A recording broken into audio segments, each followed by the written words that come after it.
Here in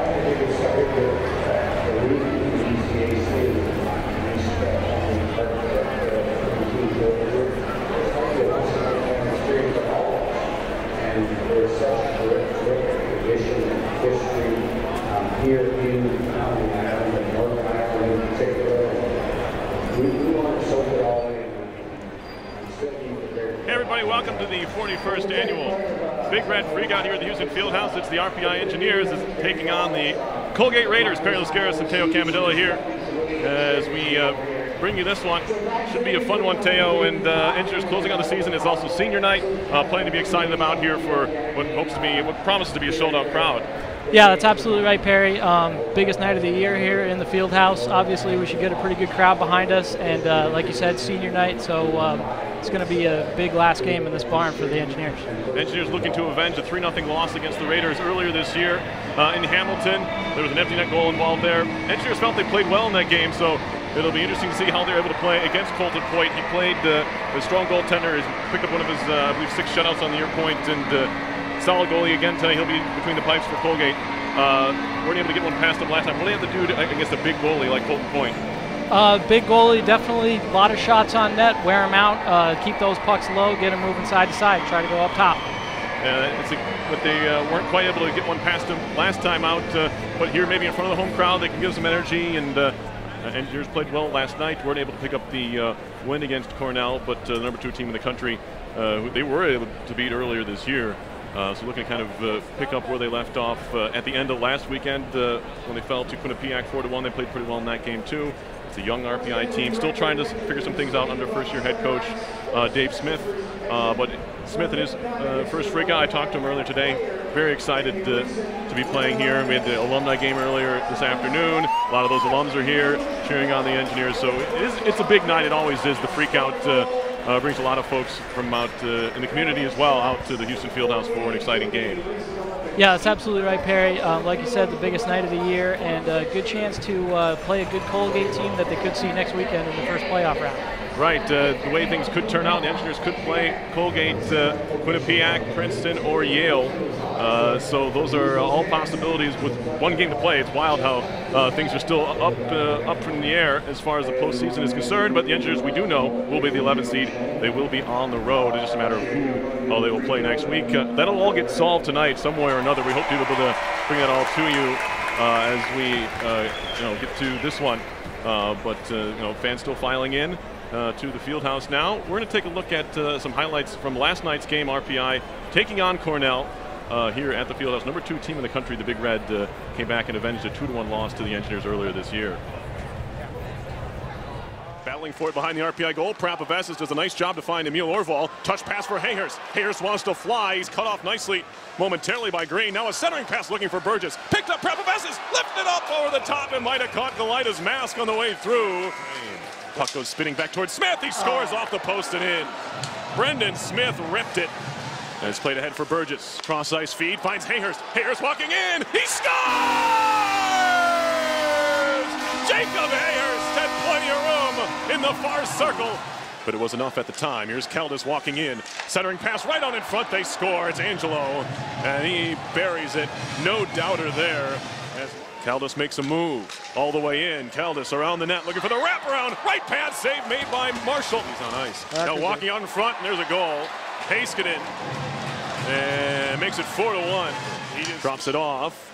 Nice play by Polino to stay on it. He'll stop at the half boards. Polino, a shot through traffic. He scores! 5 to play. He'll just pin it up in the corner, and that should do it. 2-1, and it's over. RPI with enough chances late. As you saw there, Teo, RPI losing to Cornell yesterday 4-2. It was a tight game. RPI came back with 1 in the third to come within 4-2. Looking for a better result tonight. Obviously, the Freakout, Colgate and the Engineers have met 1 time previously in the Freakout. It was back in 2012. Austin Smith scored 4 times in an 8-3 Raiders win. So Engineers hoping for a different result this time around. And of course, no one here was involved in that one. Last year, the Engineers fell to Quinnipiac 7-3. So looking to kind of a reverse fate here for RPI, which did enjoy a 17-game unbeaten streak that started in the early 90s into the 2000s. They went 12-0-5 in 7 straight games.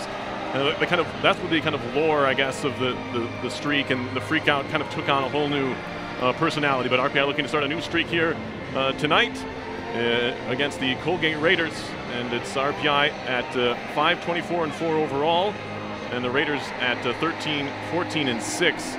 A Raiders team that's 500 in the league, and we talked about it just a bit ago, but a team that you could possibly play in the playoffs creates a little different wrinkle to this one, and if Colgate's to win this game, there's a pretty good chance RPI is going to be playing Colgate. Yeah, that's exactly right, Perry, and that just makes this an even more important game, as it could be a pretty big show how they're going to play next weekend. Yeah, the playoffs are a whole different animal. So we'll, obviously look to see how the Engineers perform there. But this is the last tune-up before the postseason. The last time to be able to figure out, what you are as a team. And Engineers have been trending in the right direction in a number of categories. Face-offs, their Corsi numbers have gotten better. It's been gradual. Nothing's going to happen instantly, but I think they have some things to build on looking into next year, even after the playoffs. Yeah, absolutely. And tonight they'll obviously want to play well, but a good chance to just have fun and play a good game in front of your home crowd. Yeah, that's the most important thing, I think, is you have a home crowd here. They're excited. They want to see the team score and win. That's what you really go to a game to see. And fans here hoping the Engineers are able to put on that show. Like I said, 4,716, I believe, is the official sellout crowd here. We should have that by the time they drop the puck here in just a few minutes here on RPI TV. And every year we're happy to. This is your second Freakout, right, Teo? Yeah, I think that's right. I think I maybe did one back in 2014. Okay, so yeah, exciting times here. I'm sure folks have tired of hearing from me, but that's exactly where we are. As we're going to head down to Al Shibley in just a moment for the starting lineups before we get this one underway. Let's meet tonight's starting lineups. First, the visitors from Colgate. Starting in the goal, number 32, Colton Point. At left defense, number 2, Paul Meyer. And right defense, number 3, Ken Citron. The starting forwards for Colgate. At left wing, number 27, Mike Penoway. The starting center for the Raiders, number 7, Josh McKechnie. And at right wing, number 14, Jared Cochran. The rest of the Colgate Raiders, their head coach, Don Vaughn.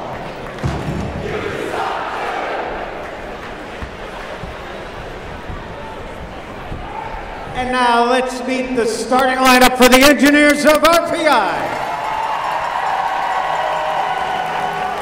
Leading the Engineers on the ice, please welcome the junior engineer, Caitlin McLaughlin. Starting in the goal, a freshman from Victoria, British Columbia, number 1, Lyndon Marshall. On defense for the Engineers, a senior from Calgary, Alberta, number 13, Jared Wilson.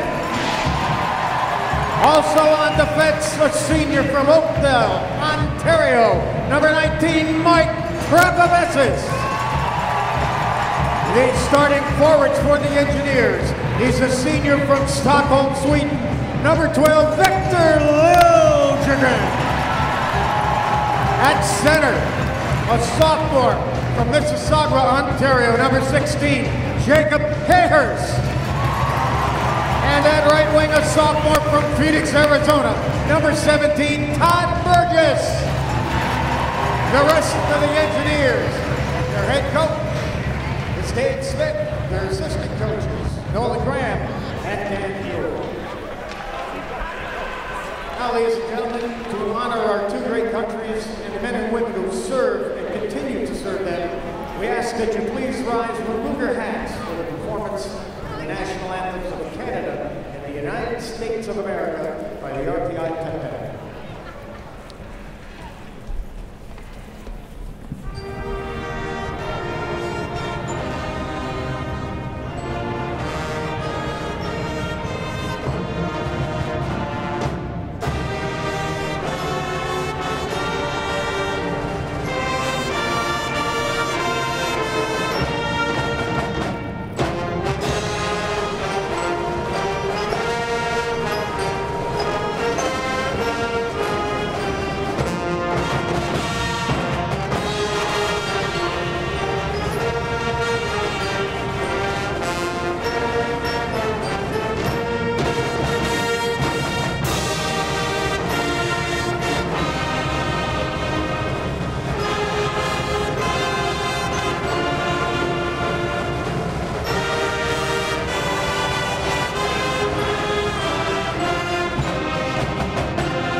The 41st Big Red Freakout, that was the RPI Pet Band with the renditions of the American and Canadian national anthems. And Teo Pet Band out in full force tonight.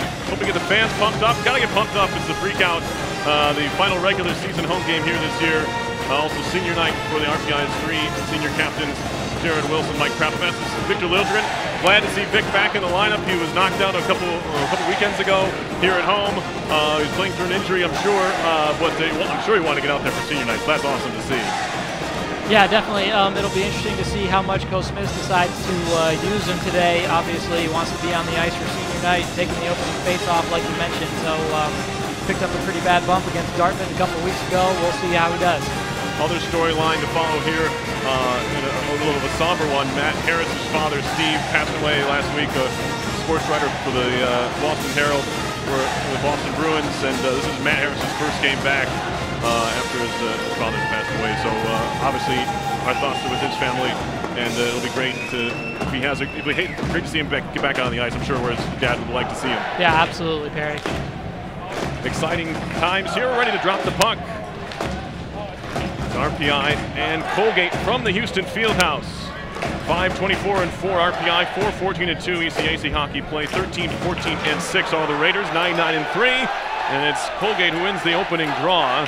It is Colton Point between the pipes for Colgate on the Canadian junior team who participated in the tournament over the holiday break this year, and it's Lyndon Marshall, freshman for RPI. He's been in there for most of the second half of the year. Todd Burgess with an outlet pass for Lildgren into the zone. He'll take a shot right on, saved by Point. It pops away. Lildgren knocks his man down. Noah centering pass. Hayers scores! Jacob Hayers finds the back of the net. 32 seconds in. It's 1-0 RPI, and that's the start you want, Teo. Yeah, that's absolutely right, Perry. The junior engineer still getting his skates off here, and RPI able to just get a loose puck. A shot came in off the near side, I should say, and a rebound came around right in front. Wide open man was able to put it in. Just like that. Jacob Hayhurst with his team-leading 11th goal of the year. The sophomore from Mississauga, Ontario, has RPI in front, reminiscent of the Cornell game earlier this year where he scored 20 seconds. And now Tierney is a centering pass. It is skate. Gathered in by Bobby McMahon for Colgate. Up ahead they go into the zone. It's hammered off the end boards. Off the stick of Cosgrove. Out to center. There's a collision there as McMahon was knocked down, and Colgate will regather in their own end. In the whites today, RPI, as is the custom, wearing their road red uniforms here on Freakout. RPI's goes trickling into the Engineers' end, gathered in by Will Riley, sophomore from Toronto, number 16, Ontario. Now Tierney for Donovan Ott, who just chips it deep. He was assisted by number 12, joining us late, you missed it. Lildgren. One already. Jacob Hayhurst scoring. And by number 17, Todd Burgess. First minute of the game. Time of the goal, 32 seconds Tie for up the first down period. low. RPI goal scored by 16. Hayhurst Polino battling forward. He scored last night against Cornell, his second of the season. It brought RPI within 4-2. At 32 and now seconds. into the skates of Jerry, a shot and a blocker save. That was a good shot by Jerry. Had to gather a puck that was in around his feet, but he got a good hard wrist shot away. Point has had to be on his game so far. In fact, he was beaten by Hayhurst, although he had really no shot. It was a point-blank try. Shots are 3-0. Engineers 2 minutes in. As Colgate trying to find itself right now. Nick Austin, a freshman out of St. Louis Park, Minnesota, will dump it in to the far corner now. Jared Wilson digging for it along with Charlie Manley. And cycling is McAvoy for the Raiders. Wilson has his man wrapped up down there. Manley up the wall. Through center, too far out in front of Mears Moore, who once again is on the wing tonight. His second straight game. He's been a defenseman for the first 69 games of his RPI career, but the last 2 he's lined up as a fourth-line winger. Bottled up in front of the Colgate bench. The Raiders eventually dump it in. Jake Morello in there with Wilson. And now trying to clear, and shot came from the point off the stick of Jacob Panetta. It's missed wide. Scharf in the corner. Twisting and turning. Into the circle, poked off his stick, picked up by Moore. He'll lob it high in the air. And Emil Orval trying to track it down, but he's beaten to it by Panetta.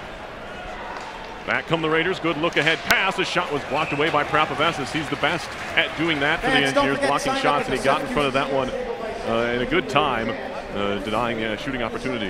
Yeah, it's a good stick, good gap by Prapavessis, and he's got that long reach. Just makes his man deflect it out of play.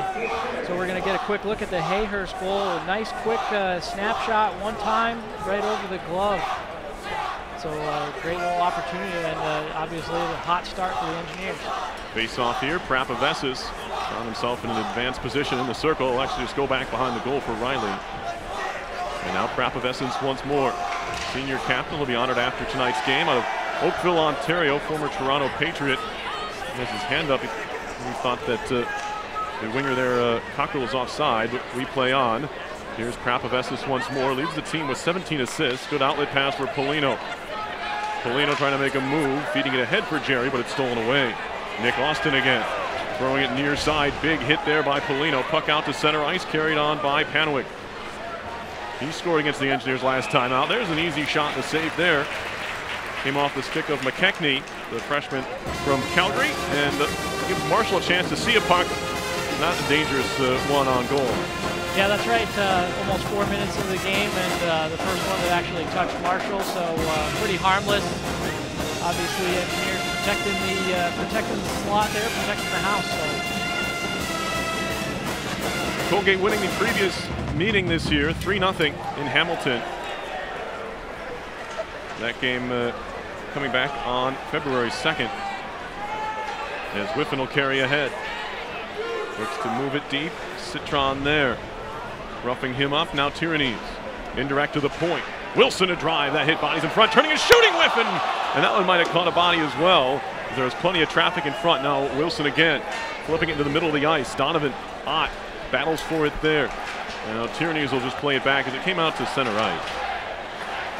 Tyrannies, the junior from Qualicum Beach, BC, will work it into the zone. Hunter Racine picks it up there. RPI making a partial change. 4.5 into the first period. Raiders elect to just throw it into the RPI zone. Wilson quickly for Liljegren. Victor Liljegren hadn't played in 3 games. As it's moved in, a shot by McAvoy's blocked. And now Liljegren will chip it out to center ice. Gathered in there by Panetta. And now Cosgrove. On for Tyler Penner. He'll shoot it in. And there was TJ Samick, his first multi-point game of his career last night, 2 assists. As it's picked up by Matt Harris, played ahead for Todd Burgess. Harris again. Stolen away by Panetta. Penner takes a big hit there from Samick. There's no glass there in front of the RPI bench, and he felt that. Now a shot comes from the wall. It was wide by the Raiders. Behind the goal, Peterson. And now Scharf looks to cycle back to the point. Brooks, a shot that was blocked down. And now Mears Moore feeds it all the way down ice. If it misses the net, it'll be icing. And we have an icing here. 14-12 to go in the first period. RPI came out with a bang. He scored 32 seconds in. Jacob Hayhurst, that's what you want from the Freakout, to get this crowd going early. Yeah, that's absolutely right, Perry, but you can't let that energy get the best of you here. The icing call is going to leave these 5 on the ice, and after not a great shift defensively, they're going to have to make a good effort here. Draw coming up in the RPI zone. It's picked up by TJ Samick off the wall for fellow Minnesota native Mears Moore. Now Harris feeds it ahead off the stick of Emil Orval. Gathered in again by Willie Brooks, the junior from Locust, New Jersey. He'll just dump it right back in. Harris, the freshman I talked about from Sudbury, Mass, playing in his 16th game. Moves it ahead for Jerry, tipped into the zone. Citron will turn it back the other way. Brooks off the board, picked up by Riley. 7 goals and 6 assists for Will Riley. Solid offensive defenseman for RPI. Quickly played ahead by McKechnie. Turned right back into the Colgate zone. They'll go back and pick it up. Fans still filing in here And is whiffing at the wall, throws it towards goal, hits off a skate of Burke. It'll be gathered in by the Raiders. Good outlet pass. Here's Cockrell in the corner. He's wrapped up by Prapavesis. 7 minutes into the freakout. Puck behind the RPI goal. Back to the point. Raiders keep it alive. It'll ride the dasher all the way to the near corner, where it's poked past Panwick. Penalty coming up. Might be a hold. We'll see. I think they're going to get Prapavesis here. And that's exactly what it is. 12:45 to go in the first period, and the Raiders are going to go on the power play for the first time. Yeah, Perry, Engineers doing a good job to keep the Colgate offense to the perimeter there, but Prapavesis just stopped his feet, train tracked a little bit, and had his stick parallel to the ice there. So he's going to go to the box for a hold. Power play coming up for the Raiders. They currently scoring at a 17.2% clip, 20 out of 116. RPI on the kill this year, 102 for 133. That's 76.7%. The face-off in the RPI zone, and an important one. The Raiders have won the battle on the draw early on, 4-2. Actually, I have that backwards. RPI's one more. But the Raiders win this one. Thrown behind the goal, hit the referee behind the cage there. That was Kevin Graber. Our other referee tonight, Matt LeBlanc. Linesman Christopher Petey and Paul Traynor, as the Engineers are able to clear. Minute and a half to go on the Colgate power play. Now a break into the zone. Right pad stopped by Marshall. He hung right with Bobby McMahon, who tried to wait him out, trying to go around him. But in the end, couldn't lift the puck, and Marshall was able to make the save. Now McMahon again wants another try. He's knocked down by Samek on the diving poke check. And now Samek a chance to clear. Puck in the air. Dauda. Good effort by Jerry to just lay out to get that one out of the zone. Yeah, that's a great effort and a great save on the little break by McMahon. Game remains a 1-goal RPI lead. And in just a moment, of the PU, Matt Rand in the house to talk a little bit about what he does here. A live interview. Teo will go have a sip of water or something. Cockrell in the corner. Knocked down. Picked up by Panwick. Colgate on the attack still. 28 seconds to go in the power play. Meyer across for Brooks. He'll flip it down low. Back to Brooks. And now Meyer at the point. Down low, pass Cockrell around. Riley throws a hit, or close to one, and now Tierney is going to be able to clear it to center. Now he'll move it out. 10 to go on the kill. He'll just flip it deep and chase. Tierney's wasting more time down there. Finally, he's knocked down. Fans want to call on Panwick, not going to get it here. McKechnie the other way. Out of the box is Prapavesis. And the Engineers kill off the first penalty of this game. Burgess had it for a moment, kicked at by Liljegren to center ice. Senior from Stockholm, Sweden, 9 goals, 3 assists for Victor Liljegren in 30 games this year. Been a bit of an Iron Man before the recent injury that kept him out of a couple of games. And now a trip coming up here on Prapavesis as RPI touches up. And they're going to go right back to the power play, are the Raiders. And again, it's Prapavesis, this time with an offensive zone penalty. Yeah, Perry, that's a tough one, especially when he just stepped out of the box. Joined the rush, went right in there, but just got caught on the wrong side, and again, kind of stopped his feet going. Had his man obviously tied up, and he's going to get that one called every single time. But some good stuff on the first penalty kill, I should say, for the Engineers. Yeah, we're going to see the replay there. That one's pretty clear cut. Engineers never really allowed Colgate to get anything going on the last power play. I don't think they were ever set up how they want to be. Just maybe a couple adjustments to make on the neutral zone breakout plays that Colgate's running here. Defensive zone face-off win and a clear from the Engineers shorthanded.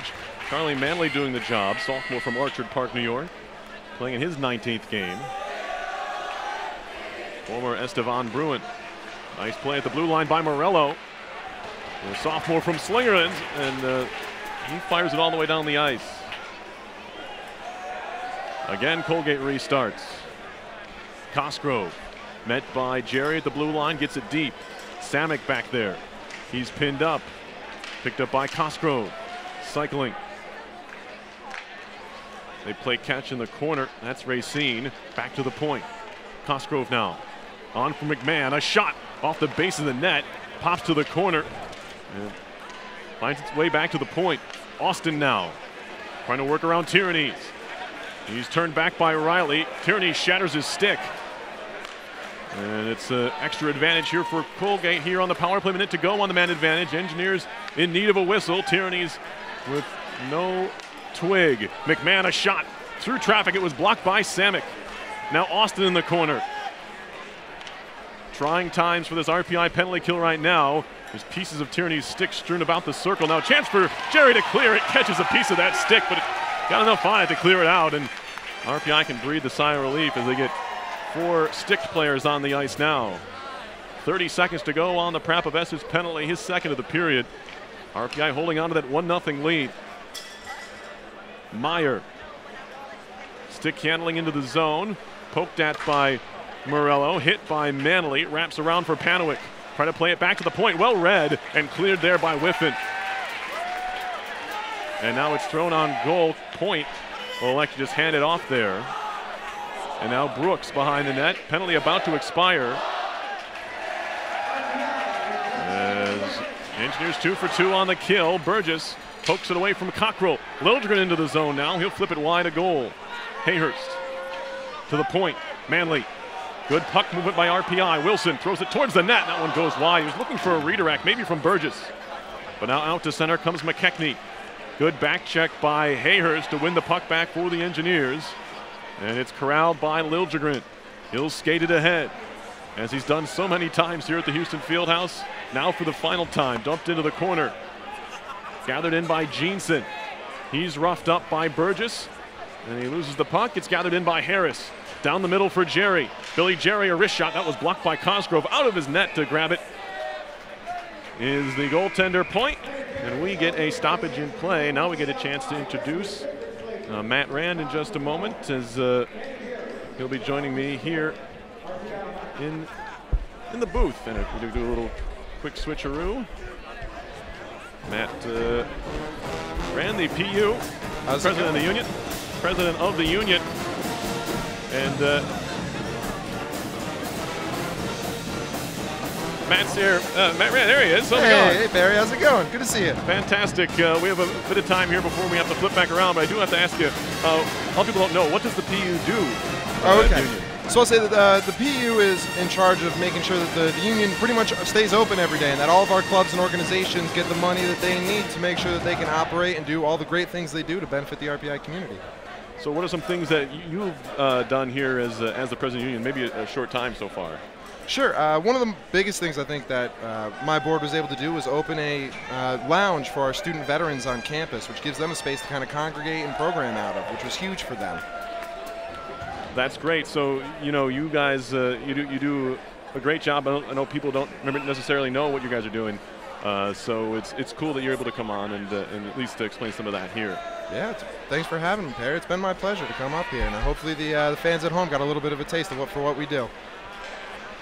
That's fantastic. And Matt's actually going to stick around for a quick second till we get another whistle here, so we can explain a little more while the play's going on. But folks won't mind, I'm sure. So what are some of the accomplishments that you guys have had in the last year or so?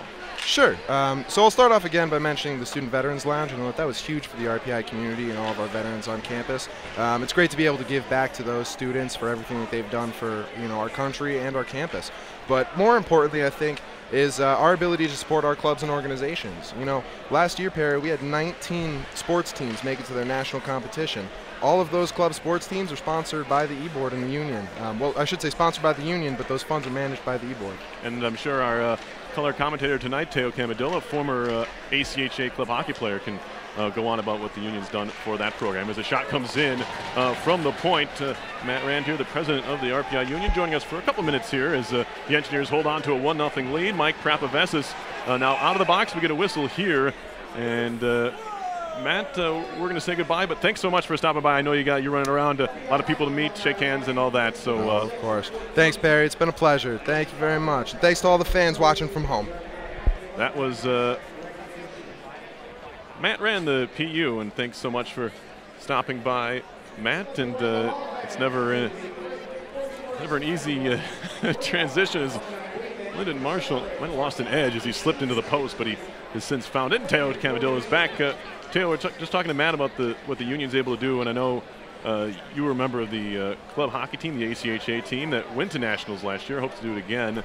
They're in action this weekend, is that right? Yeah, Perry, that's right.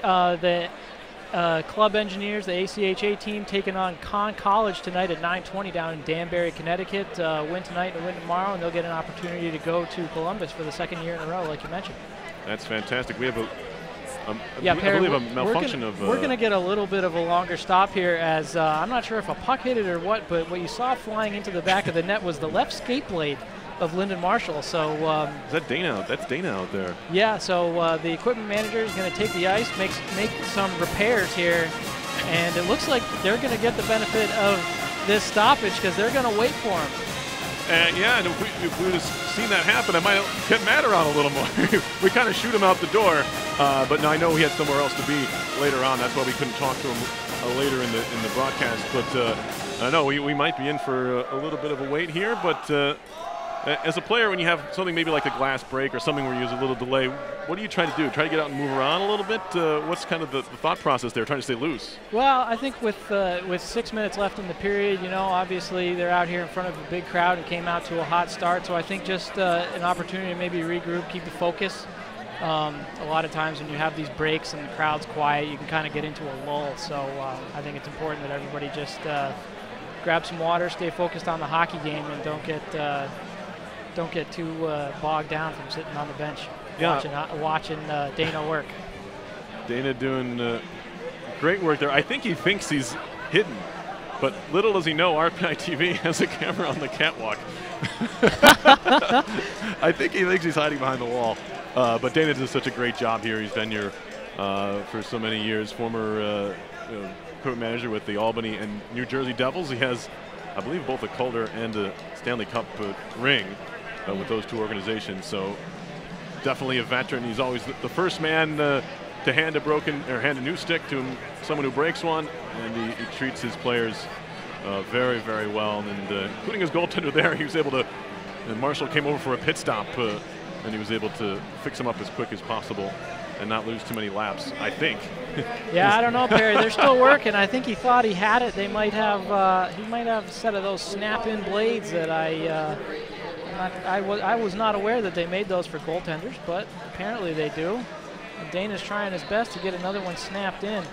Well, the support staff, you really have to be ready for anything. Tara Patnoe is the trainer as well. You don't know what's going to happen any given night. Whether it's, you don't want anything. You don't want to be put, snapped into action, but when things happen like this, they're ready for him. Skate blades, what have you. Dana's got to have it ready in his pouch or his toolbox, whatever he has to get the game going. That's sure he's yeah, that's exactly right. And we're not even 14 minutes into this game, and you just saw the graphic up on the screen. They're keeping him busy. 2 broken sticks and one. I don't know if broken is what I'd say, but at least displaced. So yeah. I think that Marshall was really lucky. About how the play was going, because they were down here on the near side half wall, and as the puck was kind of ringing around, Marshall stepped to his left, and that left skate just kind of flew out from under him, and he left the net pretty wide open. So it definitely could have turned out way worse. Yeah, if you don't want to lose a skate blade at any point, especially if you're a goalie trying to stand up in the net. We do have a couple of scores around ECAC hockey to tell you about. Princeton leads St. Lawrence 1-0. That could down the road factor into RPI's. As we're going to get a change of goaltenders here.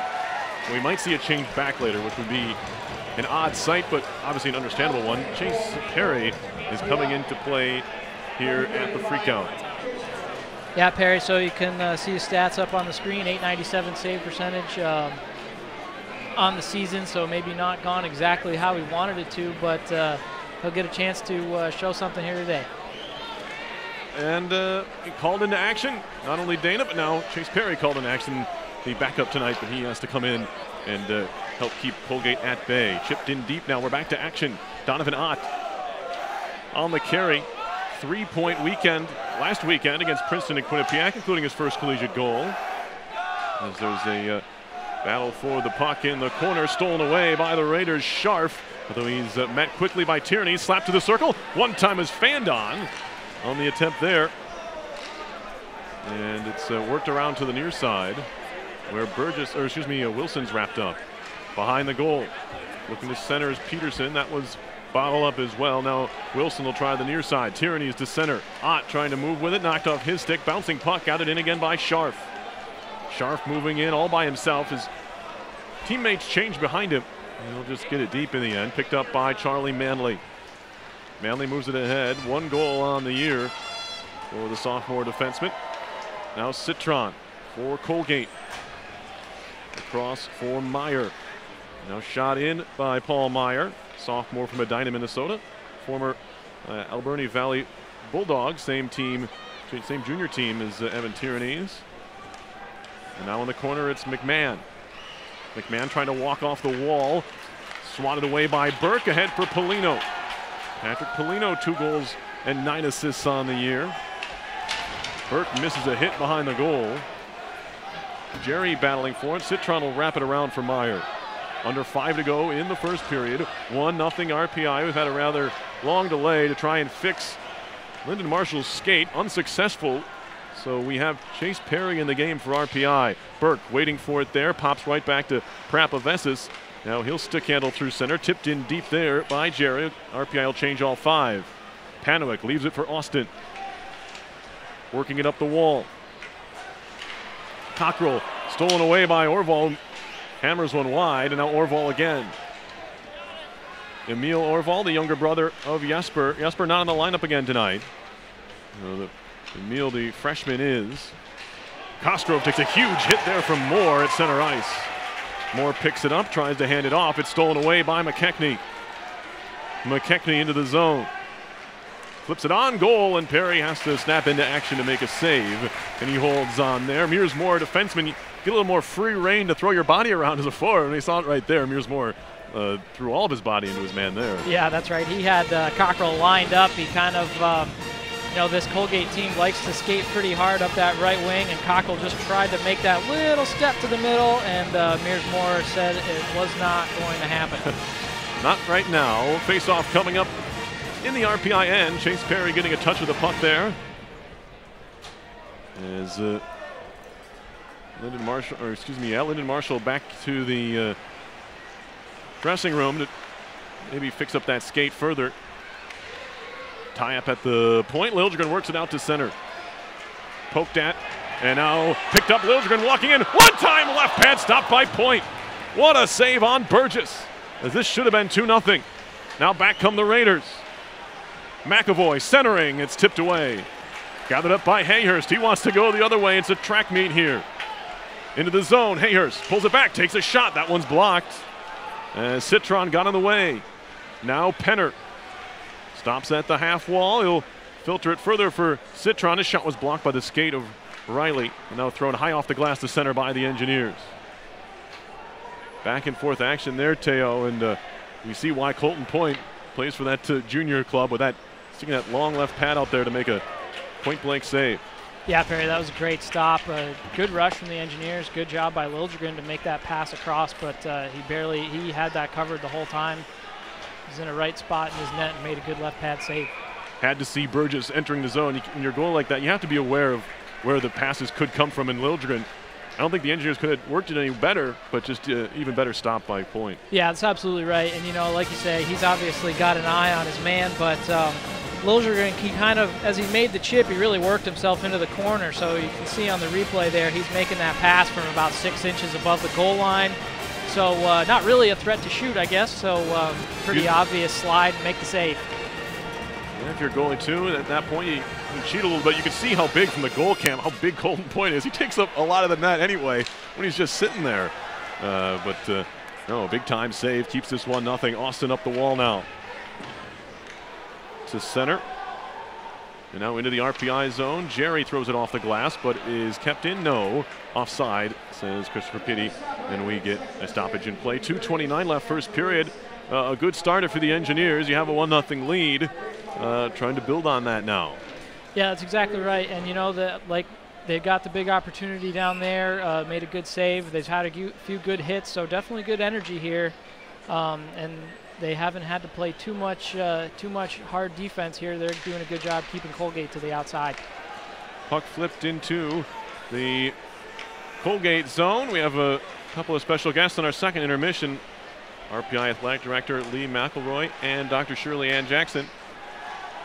As Racine a shot and he scores. 1-1. As Colgate's on the board, it was a good rush in their own right. The Raiders tie things up. Third goal of the year for Hunter Racine. And we're even. Yeah, that's exactly right, Perry. Just like you mentioned, they're dangerous on the rush. A lot of good north-south play, getting it wide. So Racine gets the puck on his forehand there on the right side.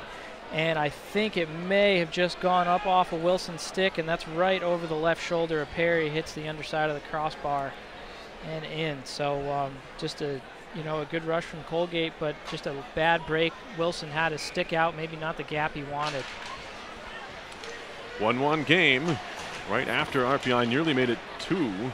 And now Chase Perry will stop it behind his own goal. Thrown wide of the target there by Cockrell. Chopped at by Ott, but he's met by Brooks. And now an outlet pass looking for Tyrannies. There was a little bit behind him and towards the wall. He'll track it down anyway. Drop pass whiffing. Still takes a swing at it. Now Ott battles forward the side of the cage, and it's Austin who comes away with it for the Raiders. Now Cockrell back to Austin. Up ahead for McKechnie. He takes a hard hit there from Whiffen. Prapavessis for Riley. Waiting through the middle of the ice, through everybody, and works out well for RPI as they're able to get a change here on the dump. Another big hit there by Whiffen as he runs into Austin there. Now moving ahead, McMahon to the side of the net.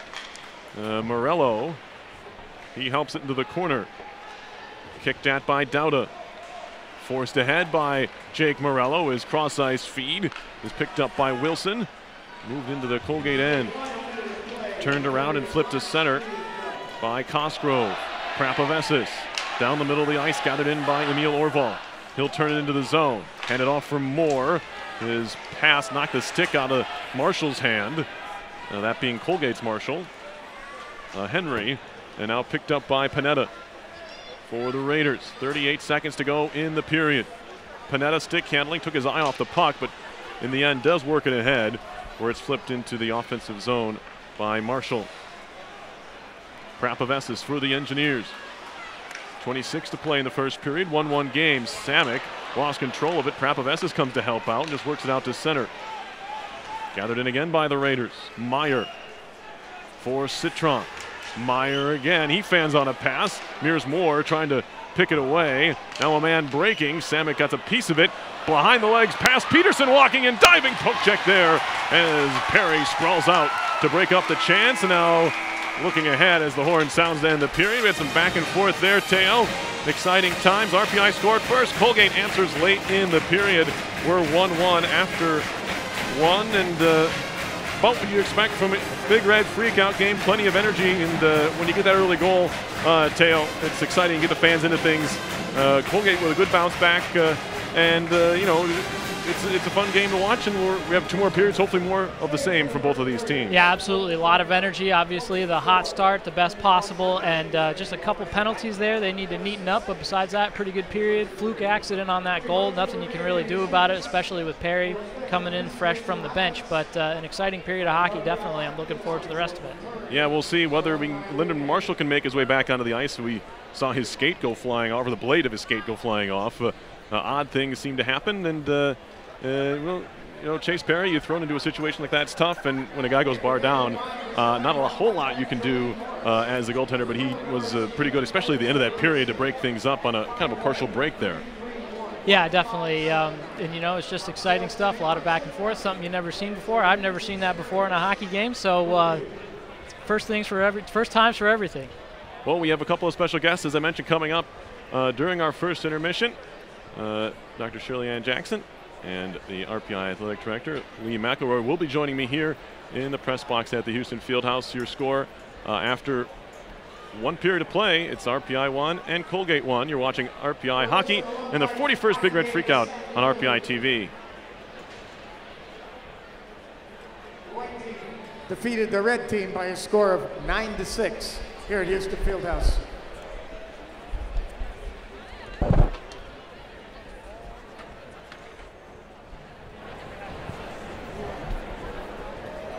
Please welcome the returning members of the RPI Hockey Alumni Group. Leading it off from the class of 1968, Paul Crosney. From the class of 60, it's Ed Crawley. From 1970, Chuck Rancourt. Class of 82, Dino Macaluso. From 1972, Jim Pollock. From 1981, Mark Glasser. From the class of 73, Thomas Gooding. 1974, Mike Conti. From 72, Dave McMenemy. From the class of 76, Pat Voliket. From 1989, it's Dave Aiello. From 1962, Joel Cabot. Class of 2008, Jordan Alford. From 2011, it's Scott Halpern. From 2009, Reed Kipp. From 2012, Alex Ungers-Goulet. From 2014, it's Johnny Rajic. From the class of 04, Scott Bassick. From 2009, Matthew Ungers-Goulet. From 2008, scorer of the first goal this afternoon, Johnny O. John Ornelas.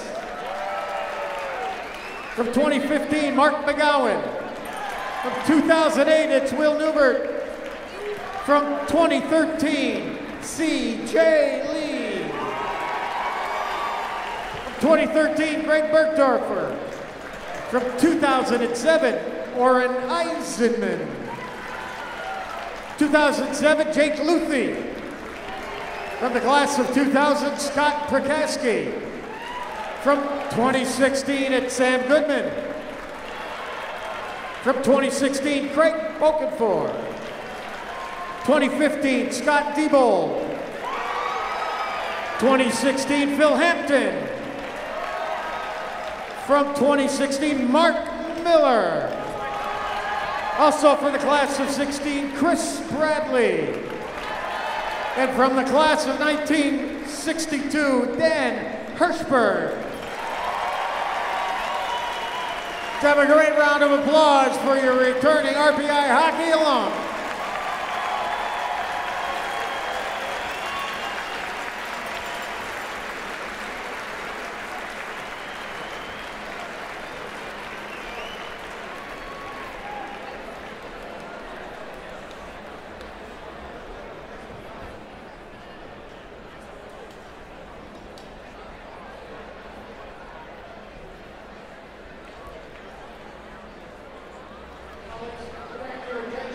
Hey everybody, we're back live here at the Houston Fieldhouse. Of course, Peerless Garris now joined by Dr. Lee McElroy. And Dr. McElroy, thanks so much for joining us between periods here. It's always great to come up and chat a little bit. Thanks for having me. And you're wearing the right color. Yes, definitely.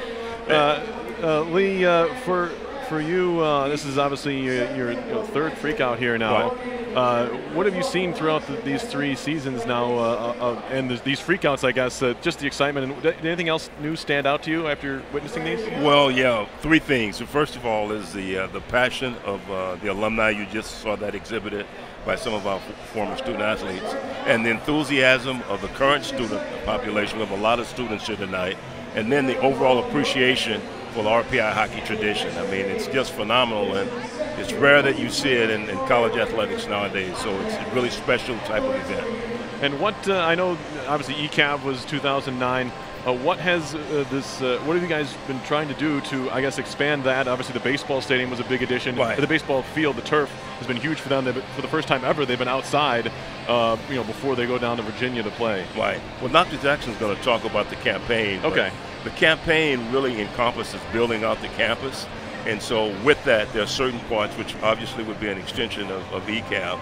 But the other most important thing that the alumni help us do is to generate enthusiasm for incoming students. And since Coach Smith has been here, We've gotten some really, really excited newcomers to the program. And obviously we have 3 seniors that are leaving tonight, and they've done some special things for us. So the overall event tonight is very special.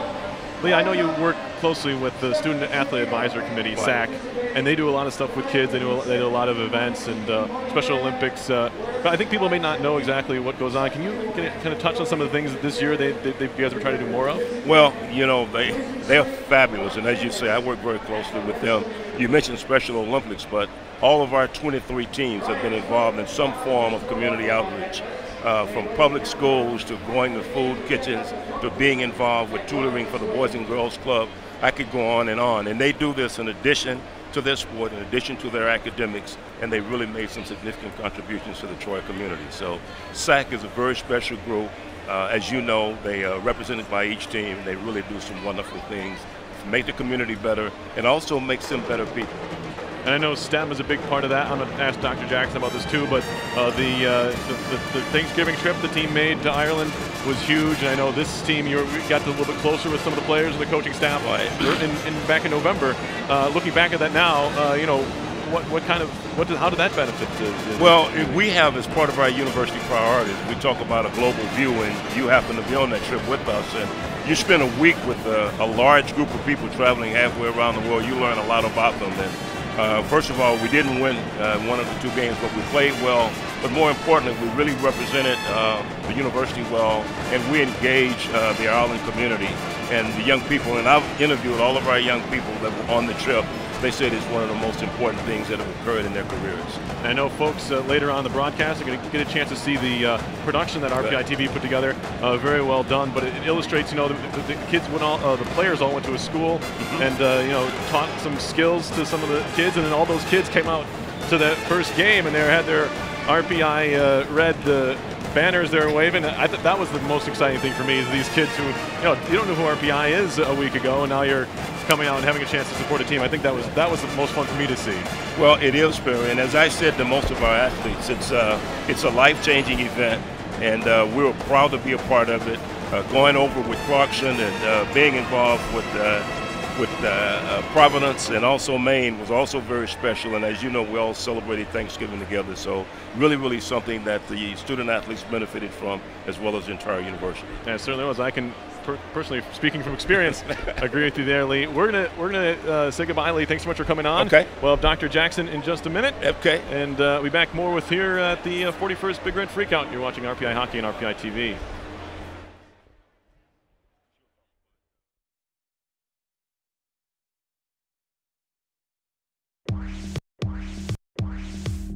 Why not change the world?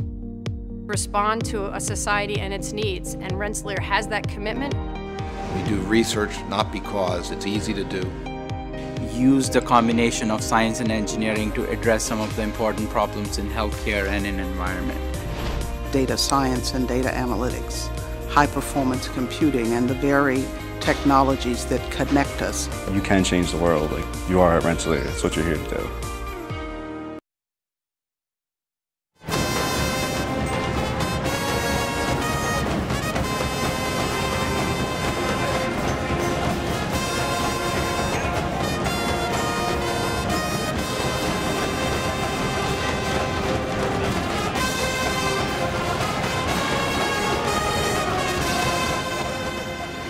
Hey everybody, back here live at the Houston Fieldhouse up in the press box. Joining me is the 18th president, Rensselaer Polytechnic Institute, Dr. Shirley Ann Jackson. And Dr. Jackson, thanks so much for taking some time here at Freakout to come on up with us. It's always my pleasure. Dr. Jackson, I know you're a big RPI hockey fan, and exciting first period, I have to say. Scoring so early, getting the crowd into it, had to be exciting for you guys. It is, but you know me, I'd like to build up a big margin. Absolutely, and jumping right in, Dr. Jackson, the team went on a very good experience, good trip up to Ireland, and their effect on the STEM folks out there and getting a chance to work with them. How big was that for this program and for this school to kind of show that? I think it's very important. One, it's good for our students, for the players, but then it shows what kind of university we are. And third, it shows that you can be great engineers, scientists, and so on, and be great athletes at the same time, but great citizens, and that's what they did by going to Ireland, what they did there. Absolutely. Recently, the capital campaign was launched. What are some of the goals of that for you guys? Well, there are 3 key goals, and the first and biggest is to raise more endowed funds for financial aid, because not everybody has the same means, and we want to be able to continue to admit and educate the very best students from around the world, but around the country, irrespective of their backgrounds economically. The second is to ensure that they continue to be taught by the very best faculty, and so we want to create more endowed chairs for our faculty. And then the third is to be able to continue to grow the campus and to stay on the leading edge technologically. That's awesome. And for you, I know you're a big RPI sports fan. You know, the football games. I know you're a big football fan too. But what's the most fun you have when you come to an event like this? You know, is it the students? Is it the fans, the community members, like all coming together? What is it for you that you enjoy most about these events? Well, you know, universities are inherently intergenerational, and so the athletic events bring them all together across the generations. It brings our community members, it brings the larger community, and as well as our internal community. And I loved seeing that, and the spirit and supporting our teams, very important. And of course, folks who aren't here, watching here on RPI TV, and the club does such a fantastic job. I want to say you can hardly tell their students. That would be, discrediting their abilities as students. But what can be said for these broadcasts that are put on? They broadcast more than just sports here. All kinds of campus events RPI TV is able to put on. Well, it just shows how good they are. and so they do a professional job, and it's amazing. People come in, and with all the work they have to do, but yet they do such a great job in doing the broadcast, and it helps to carry our name forward, and I think that's really great. And in that same vein, folks watching around the world, plenty of alums, I'm sure, who wish they could be at the Freakout. What do you have to say to those folks watching back home? Well, what I have to say is this is about spirit. It brings the communities together, but in addition, it's important to realize just how stellar our students are, and the scholar athletes, those with RPI TV. We have simply magnificent students. They work very hard, they're very focused, and they're going to graduate and go out and do great things. Fantastic. Dr. Jackson, thanks so much for coming on between periods. We enjoyed your chat, and I'm sure folks loved hearing from you. We'll be back with more here at the Houston Fieldhouse, the 41st Big Red Freakout on RPI TV.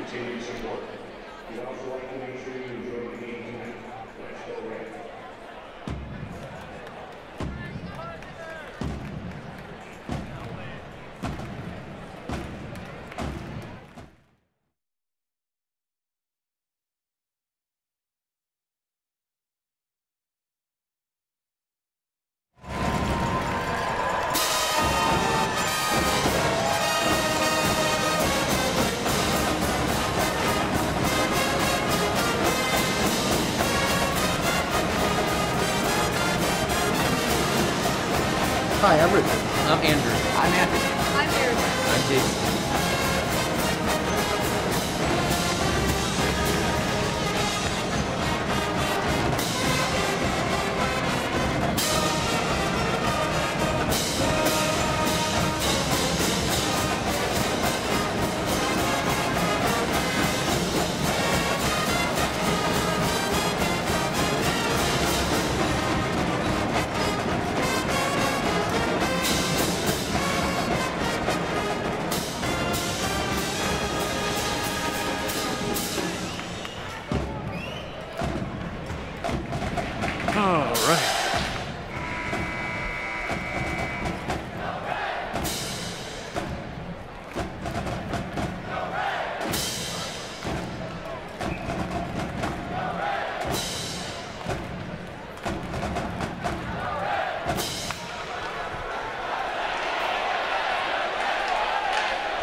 Live here at the Houston Fieldhouse. Second period is underway.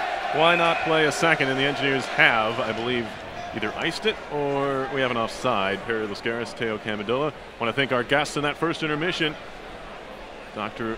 Lee McElroy and Dr. Shirley Ann Jackson, joining us here at the press box in the Houston Fieldhouse. Teo's back though. Yeah, that's right, Perry. You know, a little disappointed. They both wore a lot more red than I did. And me. Honestly, I thought you were going to be wearing a red tie, and I didn't want us up here looking like thing one, thing two, so I did not wear one. No, well, you know, a couple years in a row, I've worn a little bit too much red, so I thought, and the Engineers did not have the results that would have liked against Clarkson and Quinnipiac, so I thought I'd change things up. I think that does make a difference. And try to match my eyes. Here's Meyer across for Citron into Panowick. He'll just dump it in. 1-1 game here in the second. That one hit off the Zamboni door opening. Riley thought it was going to go behind the goal. It didn't. Now McKechnie. Brady Whiffin, or excuse me, make it Evan Tierney is to the near side for Burgess. There's a shove into his man, picked up by Riley. Broken up by Panetta. McKechnie couldn't touch the puck. He was offside. Moved ahead off the stick of Donovan Ott and gathered in by Panetta. Cosgrove all the way down. It was tipped, so no icing. Lyndon Marshall is back in there, mind you, as Chase Perry came on and gave up a goal. There's a shot up into the netting. We have a stoppage in play. Get you the numbers there. So Chase Perry played 6:24 of that first period. He made 3 saves and gave up a goal. Lyndon Marshall played the first 13:47, also made 3 saves, did not give up a goal, but really, I think no matter who was in there for that shot, it probably would have gone in. Yeah, Perry, that was just a little bit of a fluke incident there, but you know, like you mentioned, 1 goal allowed on 4 shots for Perry, so definitely not the best night in the stat book, but good that he was there to at least help his team out in any way he could. Technically, the goalie of record right now is Perry. If the game ends 1-1, there's a shot and a glove save from a very tight angle by Colton Point. He'll hold on to it there. Point with spectacular numbers coming in, Teo. Yeah, that's exactly. 171 goals against, 946 save percentage. Those are otherworldly. Yeah, Perry, that's really good. And, you know, it's just it's a shame that with numbers like that, his team has only held him up to 13-14-6. So, yeah, obviously a great goaltender. We saw him make a great save earlier on. There's a shot from the point. It's blocked down. And a try by Manley. He does have 5 shutouts this year, not 6, as I said. One of them was against the Engineers, though. Citron behind the goal, past Meyer. Waiting for it at the corner is Jeanson. And now McAvoy's pass is broken up. Chipped off the wall right into the path of Jeanson, who carries it in. Jeanson, a shot, saved by Marshall. Rebound, McAvoy, he scores. Marshall tried to go left to right, right to left, one too many times, had to, I guess. Trying to make a save, the rebound popped off, and McAvoy buried it for his 5th of the year. It's 2-1 Colgate. Yeah, Perry McAvoy is just going to be the benefactor of a good bounce here for the Colgate Raiders, as I believe it was Jeanson walked the puck down the left-hand line and he took a shot. It was deflecting to the center towards the slot, and as Marshall slid to the left, the puck kind of hit a skate, went back to his right. McAvoy with the easy finish to the near post. So another unfortunate bounce going against the Engineers 2 minutes into the second period here. Engineers find themselves down for the first time. 2-1. Exactly 2 minutes into period number 2. Jacob Hayhurst, who scored RPI's first goal to take the draw here against Evan Peterson. It is won cleanly by Jacob Hayhurst. Hayhurst came into the game at 52.8% on the draw. That's best on the team. Matt Harris now. Burgess behind the net, past Samick. He'll track it down. Chipped up the wall, kept in at the point by Marshall. That being Henry Marshall. As it's past Burgess, gathered in by the Raiders' Willie Brooks. Austin back to Brooks. Tipped in deep by Peterson. Now a shot from no angle, hits the base of the cage. Harris helps it to the corner. Jacob Hayhurst from Mississauga, Ontario, ahead for his buddy Burgess. Burgess a wrister and a glove save by Point, who, as some talented goalies will, sometimes likes to show you when they make a glove save. Yeah, Perry, Point saw that all the way, but a good move through the neutral zone there for the Engineers. Came out maybe the first minute or two a little bit flat, and unfortunately they gave up that goal, but a couple crisp passes, some good movement north-south there, and got a good shot on net, offensive zone draw. Don't mind that if you can back it up. Donovan Ott with a try, and he was partially getting knocked down on the play, but still managed to steer it on goal. Now Panetta back the other way. Panetta in the corner for Panowick. Whiffin with another big hit. This time separating McKechnie from the puck. Burke trying to skate with it. Ott waiting for it at the blue line. That doesn't work. Cosgrove ahead for Panowick. Catches it on the backhand, trying to make a move. And an offside whistle goes. 16:47 to play in the second period. Colgate has taken a 2-1 lead here on RPI TV. The 41st Big Red Freakout. Yeah, Perry, Panowick just stepped in a little bit over and ahead of the puck there, but Pep band playing now, and I think it's important for the Engineers to keep the energy going. Obviously, it's a tough goal to give up, but a lot of time left in this frame and a lot of time left in the game to make something happen here. Engineers in the middle of a 3-game Freakout losing streak. It is the 4th such streak in the history of the game. They've never lost 4 in a row, so there's a little bit of history on the line here, potentially. Engineers trying to avoid that. As Wilson ahead off the boot of Jerry into Colgate territory, gathered in by Citron from Costco, Connecticut. Coscob, excuse me. And now carried into the zone by McManus. To the point now, a shot saved by Marshall. Hit his stick and kind of just deadened there, and he puts his mitt on top of the rebound. Yeah, the Engineers there just collapsing a little bit to the middle. They're doing an okay job protecting the middle of the ice, and they were on the last goal too, but they're going to have to play a little more aggressively and keep Colgate out of their zone. Face-off coming up in the RPI end. 2-1 Raiders. Trying to make a move now. It's Austin in. All the way in. He's watched by Harris. Back around to the corner it goes.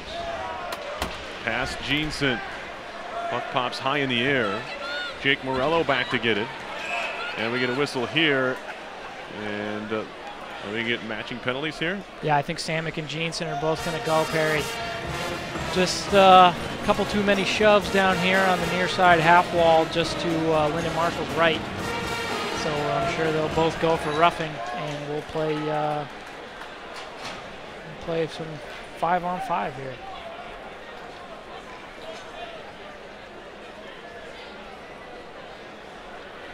Draw coming up. Third power play for the Raiders. No, excuse me, no. What am I talking about? Matching penalties. Yes, that's right. And 4-on-4, excuse me. I know how hockey works. So we'll play 4-on-4.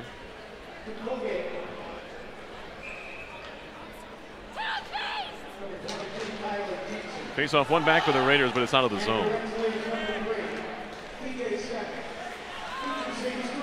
Behind the goal, Austin will start things out. Panowick will drop it back. Big hit thrown by Burgess. Panowick slow to give up, or get up. As RPI has been the more physical team here. Burgess tried to make a move, lost it, picked up by Hayhurst. Hayhurst in, drops it off. Some room for Burgess. A wrist shot in the glove, saved by Point, but he didn't hold it. And now Panowick slowing things down. He'll play it back for Brooks. Minute 24 left of 4-on-4.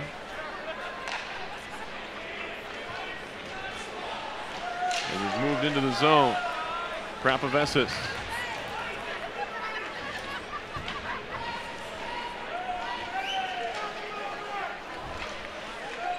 Still moving it ahead now. It's going to be Riley. And now Tyrannies. Tyrannies turns and moves it into the zone. His pass for Wilson just off the mark. Gathered in again by the Raiders. Panetta. Tyrannies causing problems down low. Cosgrove. Near side for Panetta. Now back to Cosgrove. 35 to go on the 4-on-4. Cosgrove chips it deep, trying to work around Mears Moore. Throws a hit into him. Poked free. Cosgrove again. Moore falls down. Cosgrove behind the goal. Working around Wilson. A little shimmy, trying to get loose. Wilson has him wrapped up, and the puck goes out to center. Panetta. Escape back to behind his own net. Before handing it off. Cockrell on for McAvoy. He's given Colgate the lead, McAvoy has, with his 5th goal of the year. Both men come out of the box. Back to 5-on-5. Morello. Emil Orval. He gets stood up at the blue line by Citron. Meyer. Throwing his body around down low was, looked like Polino, and now Orval trying to keep it alive at the blue line. Forced out to center ice by the Raiders. Back to Orval. He'll shoot it deep. Point stops it there. Left for Meyer. Second period. Just about 7 minutes old. 2-1 Raiders. Jerry has his man bottled up, but he moves it into the zone anyway. It's Tyler Penner. Now Burke throws a hit. Donovan Ott into the zone. Trying to pinch him off the play was Brooks and did enough to make him lose the puck. And now it's picked up by Jerry.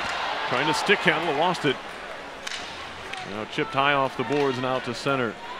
On goal, so no icing here. Marshall has to play. Samick up the wall. Ott trying to move it into the zone, but it's turned back the other way. Henry Marshall, a centering pass, and it goes right through the intended target. Sharp, there's a lot of heat on that pass. Austin will move it in now. Austin drops it off on the handoff. Sharp turning and shooting off the base of the net. Peterson now back to the point. Brooks down low. Sharp back to Austin. Austin a drive. They score. It's tipped in by Marshall. And for the second time this year, Henry Marshall has scored on Lyndon Marshall. And that's just his 2nd goal. Yeah, Perry Marshall gets himself in a good position in front. Obviously, unfortunately, no Engineers there to clear him out, and he makes a good play on the redirect. It looks like the puck was out to his left on his forehand side, so good shot from the D-man, and Marshall just kind of left all on his own. We really can't make this stuff up. Henry Marshall scored his first collegiate goal in a 3-0 win over the Engineers back on February 2nd, and he scored his 2nd goal here, both of them coming against Lyndon. They are not related.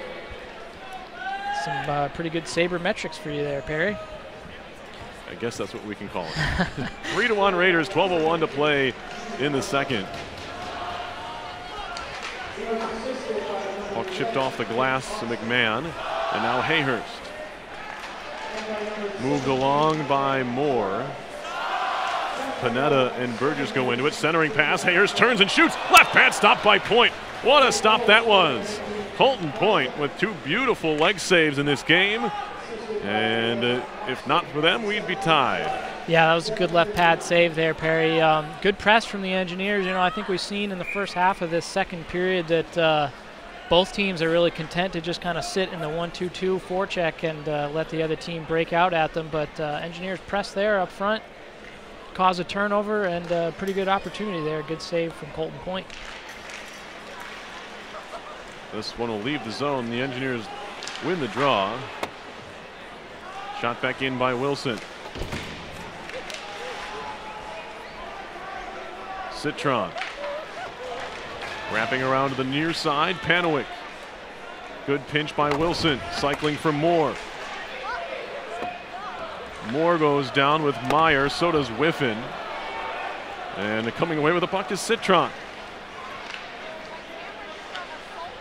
There's been a penalty call on the Raiders, but it was along with the Samick call, so still no power play for RPI in this game. Raiders, however, 0 for 2. They lead 3-1. Manley will redirect this one down ice, and it will be icing. He did not cross the red line.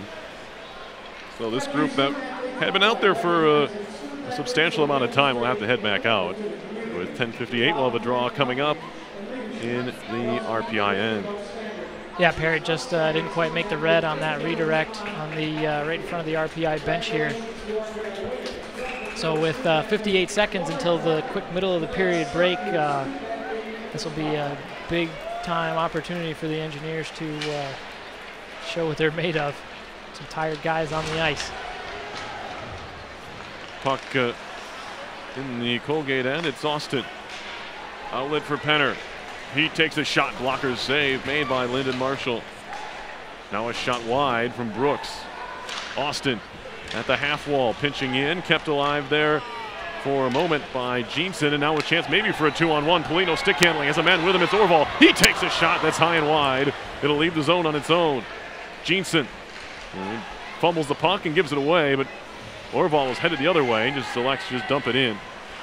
Brooks for the Raiders.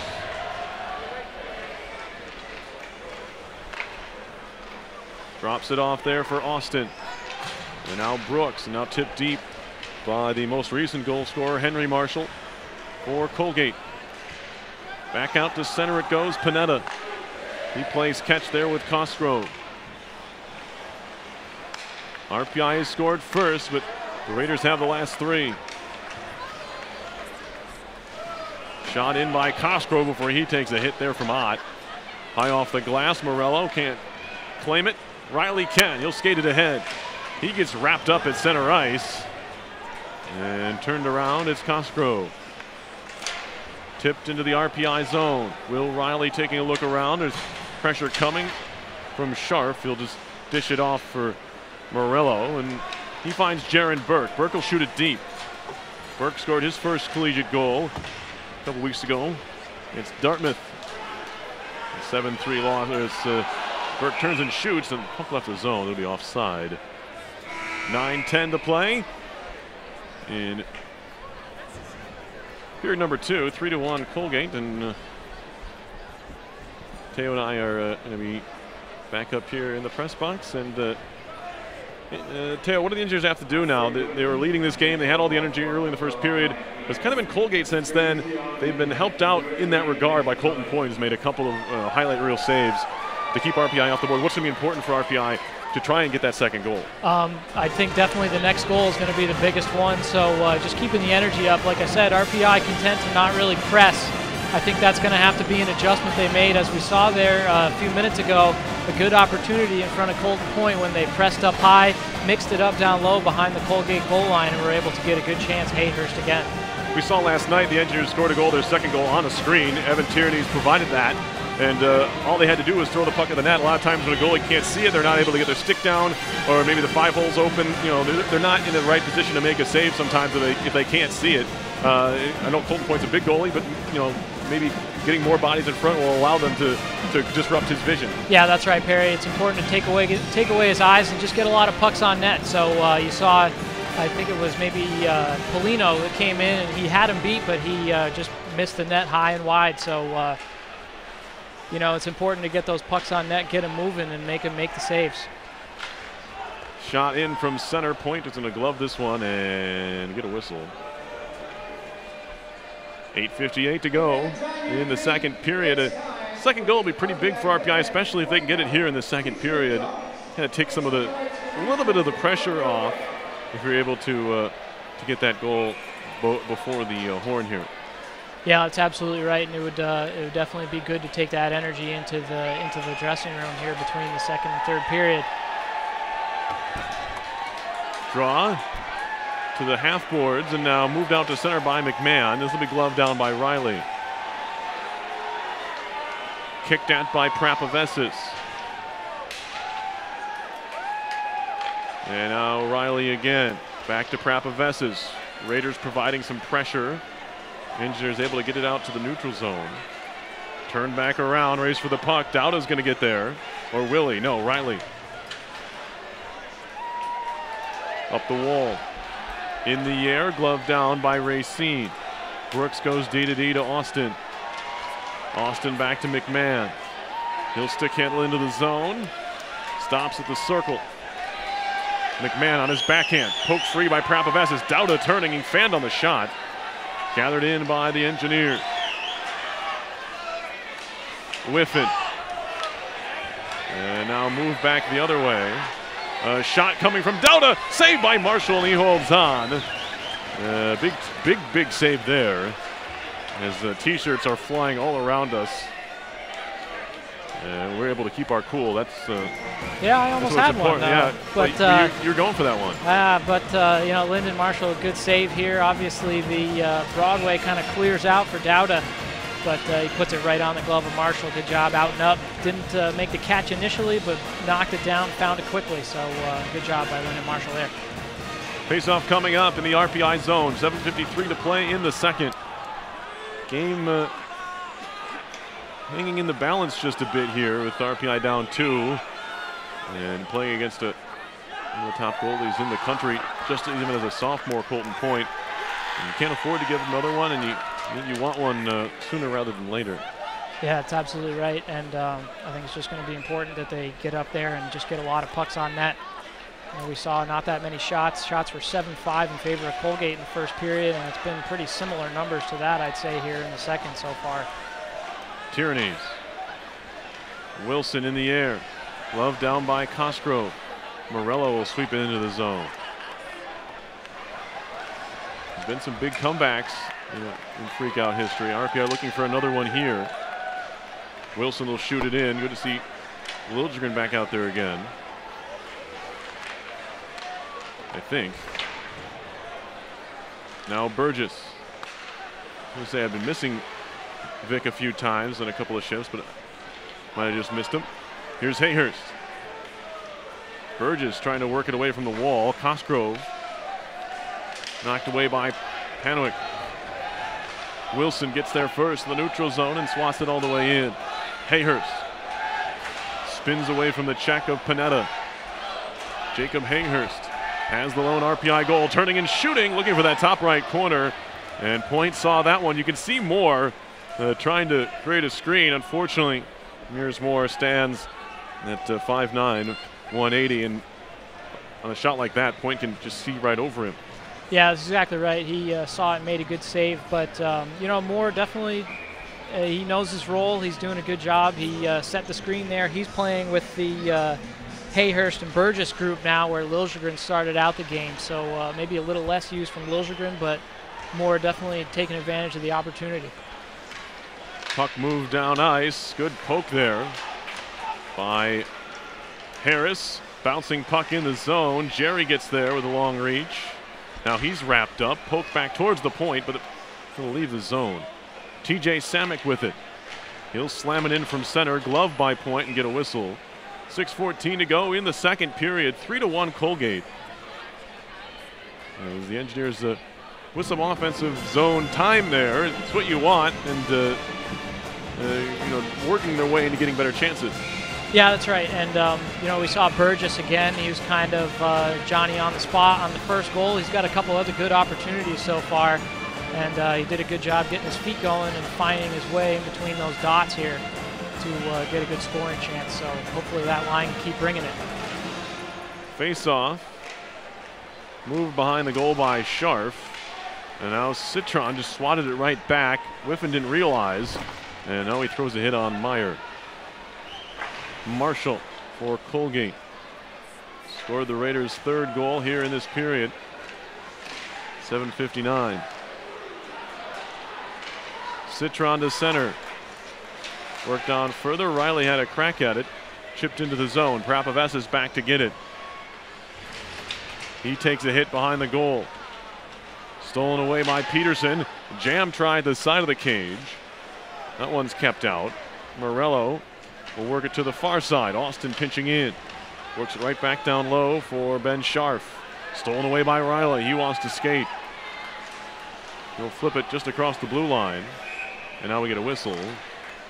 And we're going to get what do we have here? Touch with a high stick. High stick, okay. Is it a high stick or a hand pass? I didn't see. It's knocked out of the air. Yeah, yep.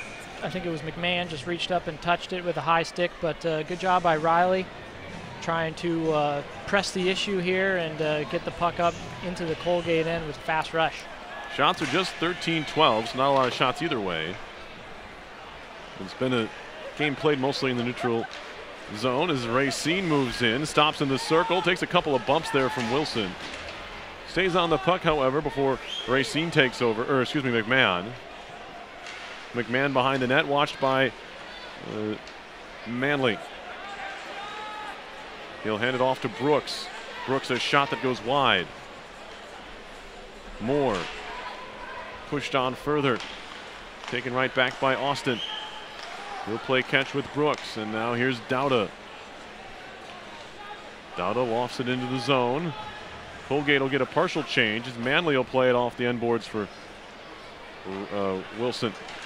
Playing his final home contest. And now streaking across the line offside was Moore. And RPI trying to time it up there. Ott looking for Hayhurst in some space, but it just doesn't connect. And we'll have a face-off coming into the neutral zone. Yeah, Perry, like you said, both teams here just trying to open things up in the neutral zone and get some fast rushes. We've seen a couple of breaks for Colgate one-on-one, and a couple of good two-on-ones for RPI. Obviously, the opening goal of the contest came on a two-on-one, so a lot of back-and-forth neutral zone play here. Shots are 7-6 RPI here in the second period. Colgate still a 13-12 advantage. Now we get an ice on the Engineers. Will send the draw all the way back down, and certainly if RPI can get the next goal here, they have a good shot of coming back. You want to get something the crowd to cheer about. Maybe it's a hit, maybe it is a goal. Obviously a goal, obviously, but you can get a hit, maybe get a power play, something like that going to get the folks out of their seats. Yeah, that's right, Perry, and I definitely think that RPI is going to have to do something to make that happen. I don't think Colgate's trying their best to play a quiet game here, and I don't think that they're going to give any favors to the Engineers here. Now Burgess just backhanded that one towards the middle of the ice. Stolen away by Penner. He'll chip it deep. TJ Samick back there. He's met by Penner. Harris picks it up and fires it across to Burgess. Right back to Burke. Burke into the zone, pulls it back, takes a shot that goes wide. There's good passing there through neutral ice for RPI. Good sharp connections. And we got the shot that went wide. Now we got an offside here on the Raiders. 3:38 to go in period number 2. Colgate leading this one 3-1. They've scored the last 3 goals in this game. Yeah, Perry, and we saw a good line rush there as Burke, the freshman, was able to walk in. He didn't maybe get the move off like he wanted to, but still a shot on net there. Riley, stick handling. Still Riley going. Pops free to Emil Orval. He'll shoot it off the end boards. Will Riley there. Patrick Polino to the point. Prapavesis. He'll throw it towards goal. Got a redirection in front from Orval. I think Point made the save. Back come the Raiders. Sliding into the end boards was Cockrell. And now it's picked up by Prapavesis. Pass a bit behind Polino. He's waiting for it. Stolen right back by McKechnie. Prapavesis to the point. Shot by Brooks goes wide along the ice. Now Austin a try. Rebound came free. And it looks like Panowick had a crack at it, but back come the Engineers. Prapavesis will shovel it in on the backhand. RPI will change all 5 as Point will leave it for Austin. Time continues to tick away on period number 2 as Tyrannese flips it deep now. Point lets it run, picked up by Ott, has a man in front. It's Tyrannese, hit him in the skate. Comes free to Wilson. Wilson a shot in the right pad stop there as the Point was already in the butterfly. Easily kicked aside. Manley tried to fire down the middle. It was broken up by the man in front of him, Marshall. Peterson takes a hit from Wilson. Stick handling free is Scharf to the point. Panetta, and we get an offside with 2:03 on the clock, second period. Just 28 total shots, split evenly, 14 apiece halfway through this game. Not a high shot total, but Colgate doesn't mind with a 2-goal advantage. Yeah, I think they're perfectly content to keep playing the way they're playing. They're very disciplined team, and they're moving the puck pretty well and staying out of the box, like you mentioned earlier. No power plays yet for the Engineers, so just not really giving them anything to grab onto. Here's Burgess. He'll lift it across the line, but it's forced right back out to center.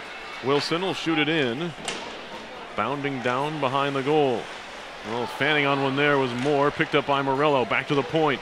Harris a wrister. That one's blocked down. And now Burgess tried to glove it. No. Center ice carry. Ahead for McMahon. Trying to work around Wilson, and it's poked to the corner. Dauda, as Wilson knocks McMahon down. He looks up as to maybe expect to see an arm up, but he didn't get it.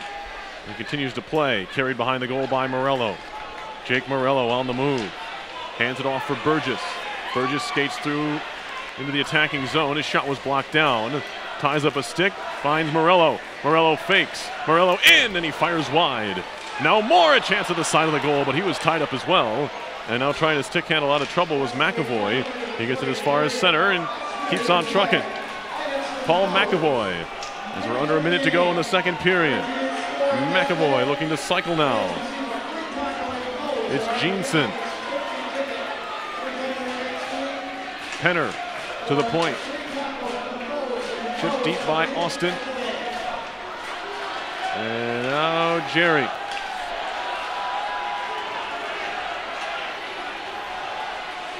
Polino moves it deep now. Penner off the wall. McAvoy intercepted by Riley and inadvertently kicked the stick out of Jeanson's hand as he was looking to reach in. RPI will dump it in again with 14 seconds left in the period. Austin pried away from Brooks. And now Orval. Jeanson to center with 3. 2 seconds, the shot is sticked away on the try from center ice by Penner. 3-1 Colgate leads here as we are through 2 periods of play at the Houston Fieldhouse. We are live once more above the in the press box here. Perry Lascaris, Teo Camadilla, and Teo. Obviously, all Colgate in that second period. They scored the 2 goals and established a lead, but still 20 minutes to play. And in a game like this, really anything can happen. Momentum can be, proved to be even bigger in a game such as this. Yeah, that's exactly right. And they're definitely not out of it, but just a quiet period from Colgate there. They got the 2 goals and just played how they wanted to. And you got to think that the Engineers are going to need more than 14 shots against a goalie like Colton Point, yes, right? No, that's exactly. No, and it's true. And generating scoring chances. They had a couple of times where they were able to cycle in the offensive zone. If you keep that up, and as well as anybody, an offensive player in your own day, you keep moving the puck around the offensive zone, keep moving your feet, you're going to draw a penalty. They haven't drawn one yet, other than the coincidentals. You get a power play, you create some opportunities. Maybe even if you don't score in that power play, you get those gears working offensively and maybe turn that into a goal down the road. Yeah, that's exactly right. And with all of that, obviously with the crowd here on Big Red Freakout Night, it'll be important to get that energy going so that they can kind of get their team excited about this third period. Well, we're going to take a quick break here and be back with our rest of our second intermission. Your score after 2 periods is Colgate 3 and RPI 1. You're watching the 41st Big Red Freakout here on RPI TV.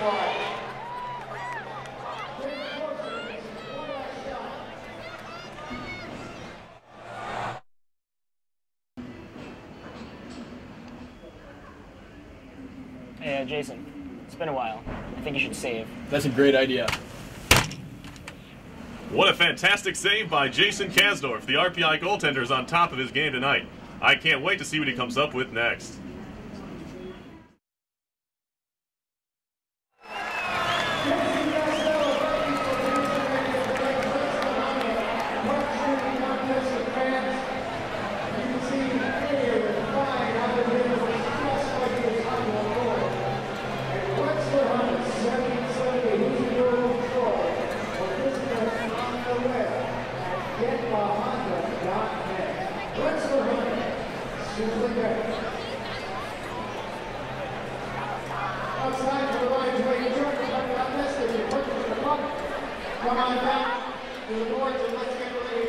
Hey everybody, we're back again. Perry Lascaris, Teo Camadilla.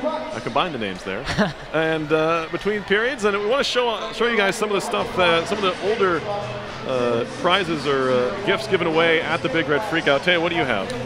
Perry, I have a 9th annual Big Red Freakout versus St. Lawrence, 1985 NCAA champion. 2-1 1986. Fun fact about Teo Camadella, both of his parents graduated from RPI in 1986. Wow, look at that. So it's almost kind of coincidental there that I gave you that. But we also have this nice pennant, and I kind of hope that we sometimes we go back to one of these here. Very nice Freakout pennant. I think everyone's favorite or least favorite, I think it's depending on who you are, is the Vuvuzela that we have here. And for this very reason, yeah, I don't know why I put my mouth on that, but I mean, I have these sitting around the office. Many things have been given out, including this year's socks. I should have actually picked up a pair to show you guys, but here's another one from 2010. It's a nice scarf. And then this one, I don't know its function, I think is a seat cushion. Yeah, Perry, that was sitting on my chair as I came up here. I really thought that you had left a whoopee cushion there for me. No, you didn't. This is from the 16th Freakout, and my favorite part of it is this old-fashioned Puckman logo who's using a Vuvuzela, kind of a extra marketing tool there. This is from the 93 Freakout against Brown. It has the old Rensselaer Union logo on the back. So some good stuff here in the press box. It seemed like they gave these out a few times. This one's from 91 against Brown, another megaphone, I guess you could call it. Yeah, I'm not sure. I think they could use a few of those here this evening with the noise level that we've had so far in the building. The fans into it. Yeah, I mean, well, they did make it illegal. The RPI rule came into effect in the late 80s. Basically, because RPI was giving away noisemakers at games, and the games are too loud, the NCAA said, hold on, you can't keep giving these away. So that's why the RPI rule came into play. And so something RPI was responsible for. They're raucous fans throughout the years, changing the rule books, and that's something that certainly to be proud of as an RPI alums ourselves, that we were able to have that kind of effect. We're going to take another break here and be back with more from the Houston Fieldhouse in our second intermission. It is Colgate 3, RPI 1 in the 41st Big Red Freakout.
Hey guys, we're back in the Houston Fieldhouse. Justin Etzine, the GM, is with me. And Justin, thanks so much for coming up here. Absolutely, thank you for having me.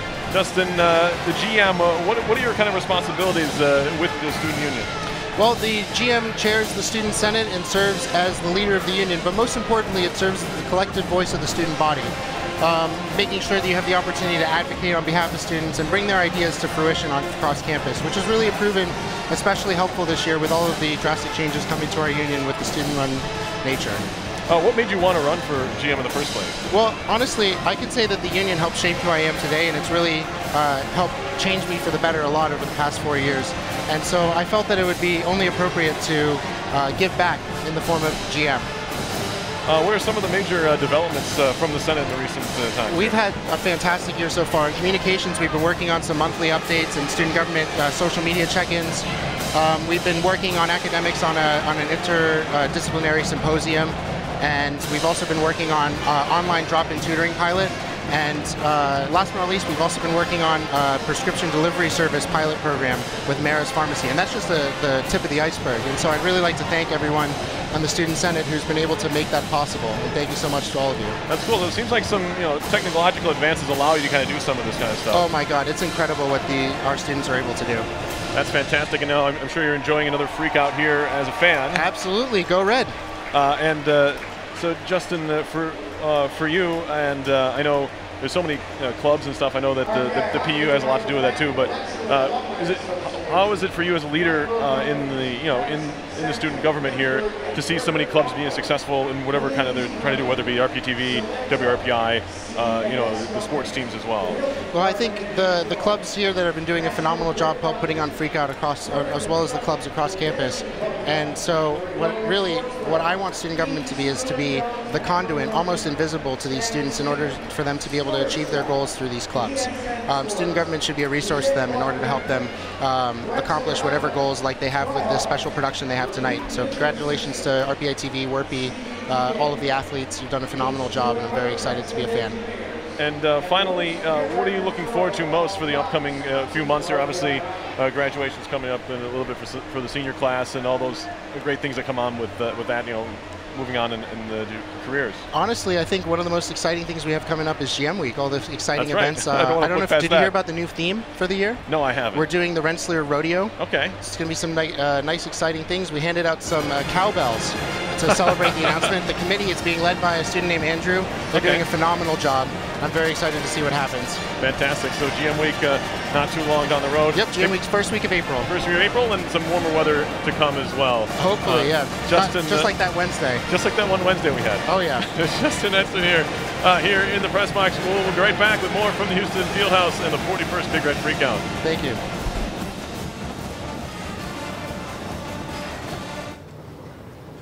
Hockey is a sport that's taken a lot of us to a lot of different cool places, and this is certainly going to be one that everyone looks back on and says, yeah, hockey took me to Belfast. We basically came right off the plane and went to the Giants Causeway, which was pretty spectacular. Got the chance to tour around Belfast in the Black Cabs yesterday, so it was pretty historic. Learned some things about the town and kind of how it's evolved over the last couple hundred years. So today we came to the special needs school. It was just an unbelievable experience. We got to interact with all the students, dress them up in hockey gear, play a little hockey with them. Right off the bat, I think there was 4 or 5 or 6 pretty diehard Belfast Giants fans, so they were excited to see some more hockey players.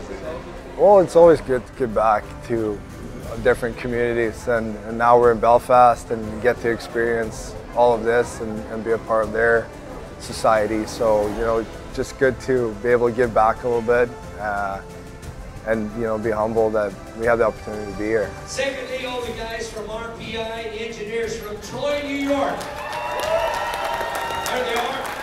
Well, I think it started with the league, with the ECAC and Hockey East forming a partnership to bring teams over here. And this might be a once-in-a-lifetime experience for all of us. And there's such terrific tradition and history here in not only Ireland, but Northern Ireland in particular. And we want to soak it all in and still be prepared to play hockey on Friday. The most exciting part of coming to Northern Ireland is just it's been a new, fresh experience for all of us. It's my first time overseas, and it's definitely just a really cool experience being over here.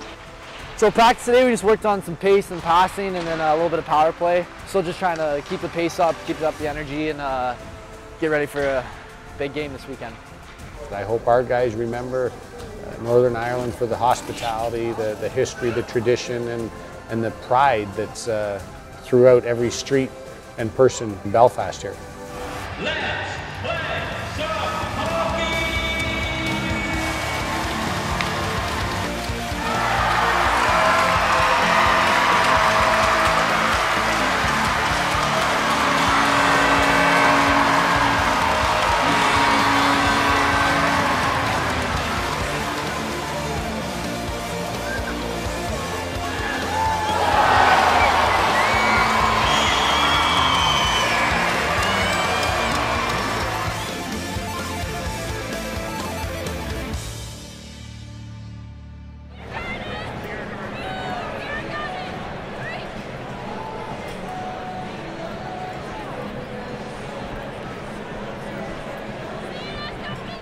Hi, I'm Richard. I'm Andrew. I'm Anthony. I'm Erica. I'm Jason. And you're watching the 41st Annual Big Red Freakout live on RPI TV. Let's go Red!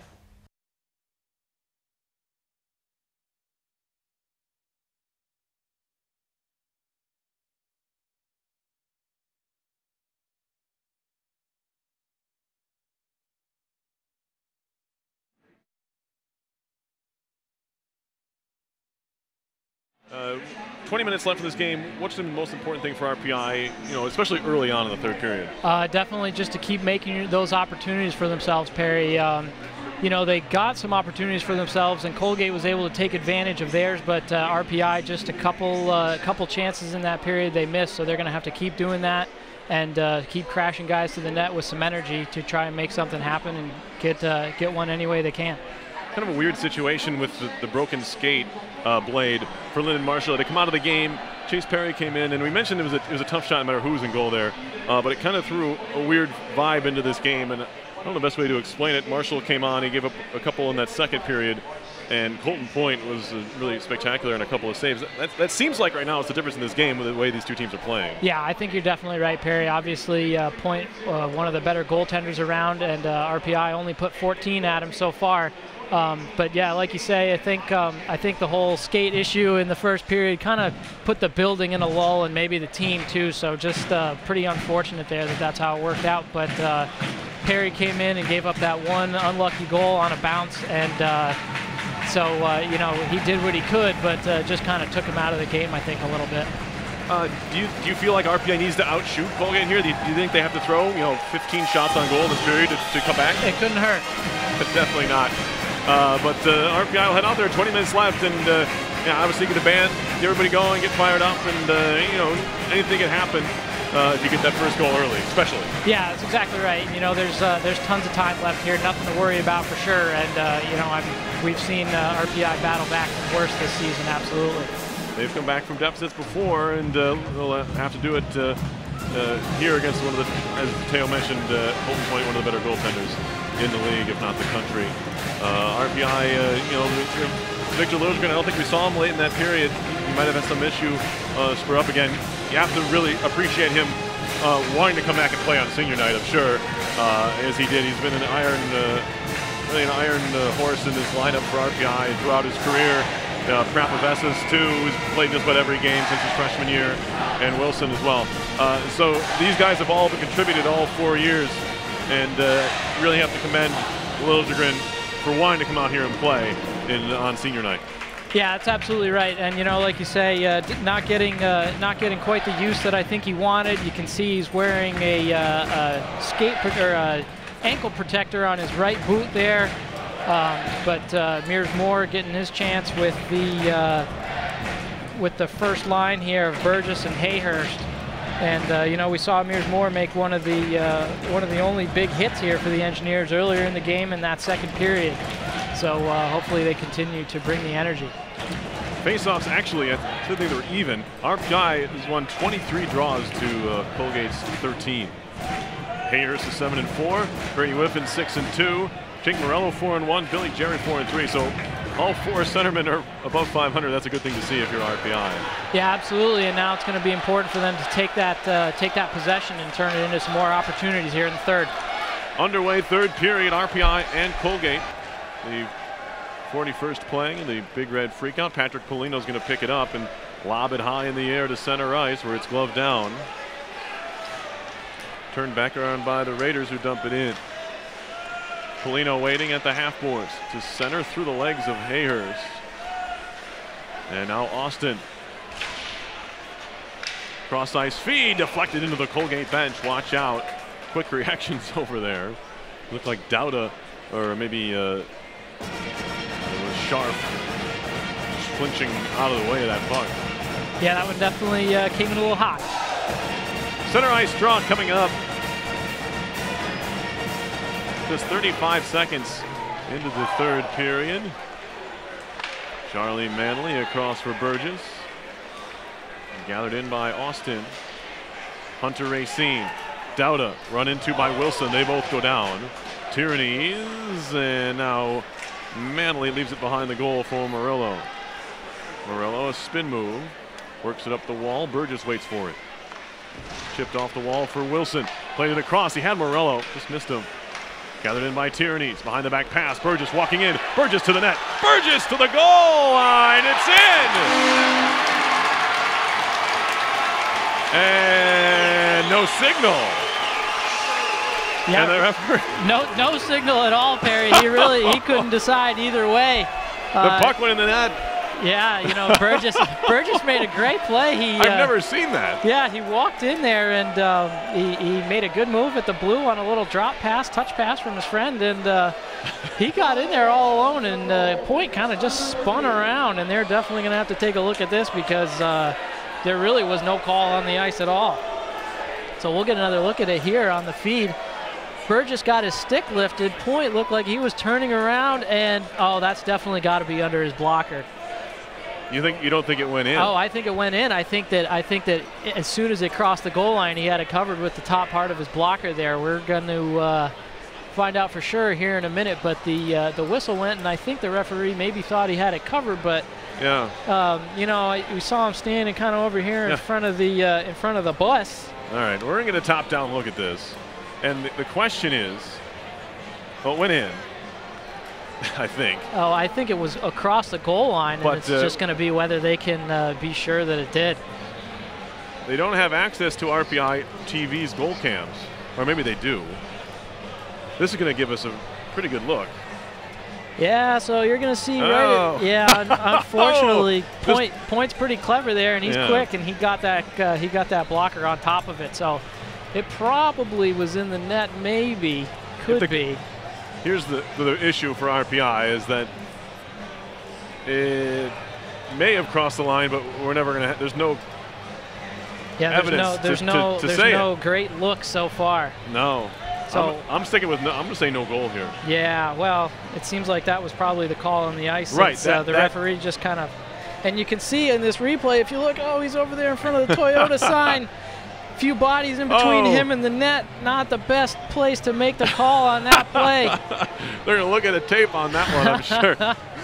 Yeah, well, I'm sure he won't be proud of his own positioning on that one. But, yeah, and you know what? It's too bad because, you know, definitely seen some clips from the Olympics where the referees have been monkeying all over the net to try and get a good look, and that's not the same level of commitment from our NCAA referees here, Perry. I love that clip.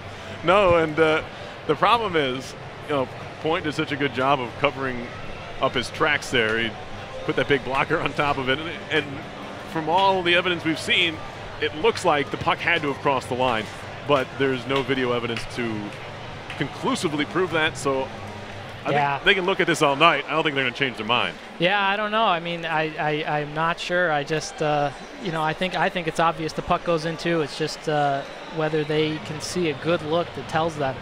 They don't have access to this camera angle, by the way, the one that RPI TV that we're showing here. They only have the top down, and from this is probably gives you the best look, but unfortunately the officials can't use it.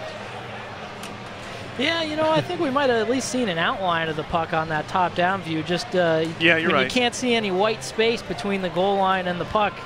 It's kind of hard to make that call for sure. Yeah. Yeah, so Point spins, and he just gets that blocker down. I can't believe he held onto his stick while he was doing that. Yeah, it didn't seem possible with the post there. They're going to keep looking at this, but I can't see how they're going to call this a goal. I just don't. And RPI is going to need it. The good news is Engineers are generating chances. That was a great move. Todd Burgess deked through half the Colgate team on his way to the net. Yeah, it really was. That top-down move looks like the puck had to be in the goal from where he grabbed it from. But again, you can't see the actual goal line, so you can't tell if it was over or not. That's the biggest problem. Yeah. Because of the fact that you can see the puck and you can see his blocker, but you can't see its relationship to the goal line immediately. So yeah, you can keep looking at this, and I can keep talking about it. It's not going to change much. No goal. And that's pretty much what we expected. Kevin Graver waves it off. Still 3-1, and a faceoff coming up in the Colgate end. Yeah, and unfortunately, Perry, you know, for the Engineers, a lot of befuddled men in red jerseys standing around in front of the RPI bench as Coach Smith gets the explanation. But you know, I think especially with that another lull, like we mentioned, this is something they're going to want to avoid is worrying too much about that call. All the Colgate Raiders back in front of their netminder, ready to go, and RPI, you know, 18 minutes and 50 seconds left to get 2 goals. That's pretty much all day here, so time to just refocus and worry about making sure the next one gets in the back of the net. Oh boy. Still discussing here, and we have to get back to hockey soon enough. As we're going to draw this one up eventually. Burgess back out there, robbed of a goal here. As the draw is won by the Raiders. Finally back to action. We've had a couple of delays here. Could go well into the night. Tierney to the point. Wilson can't corral. Now a chance to break. No, it's past Penner and everybody. Lost sight of the puck now, given away. Wraparound in front. Fandon, rebound, hits a body. Where is it? I think it's under Marshall. We get a whistle. Oh boy.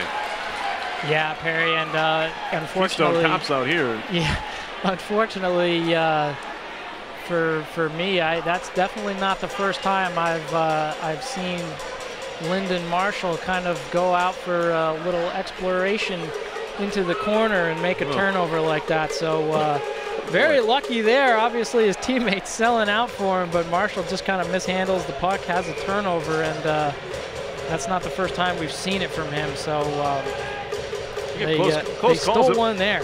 Close calls at both ends. He ends up pinning the puck between his legs facing the net.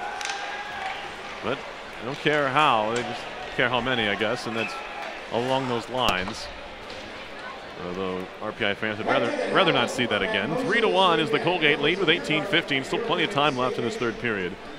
And RPI has already nearly pulled one back moments ago. They had to review it for a good 5 minutes. Yep. But you know, like we mentioned with the little giveaway there, kind of a new lease on life. Plenty of time left in this one, still just a 2-goal deficit. Cosgrove a drive and a glove save by Marshall. Cover up. Evan Peterson a little bit late to the party in front of the goal, and Marshall is able to throw his mid on top. Draw will move to the other side of the RPI zone. Yeah, and he saw that one all the way. You know, the last goal coming on a redirect where he was very blinded, just maybe not out and up as far as he would have wanted to be on that point shot there, but still made a good save. Face off one back. Cosgrove shot blocked by Burke. Tapped to center. Polino wants to go. Has Panetta in his way and is picked up by Polino in the corner.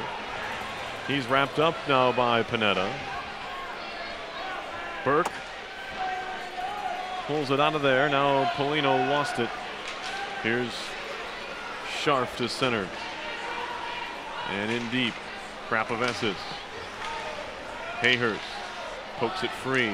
Another poke from Hayhurst, and now lobbed high in the air to center. Jaron Burke gloves it down, has to be the next to touch it, and is, before dumping it in. Willie Brooks hands it off for Austin. And now Cockrell. Tipped in deep by the Raiders. But Panawick got too much of it and lifted it out of play. 17-18 on the clock. Well, the draw coming up, I believe, outside the zone.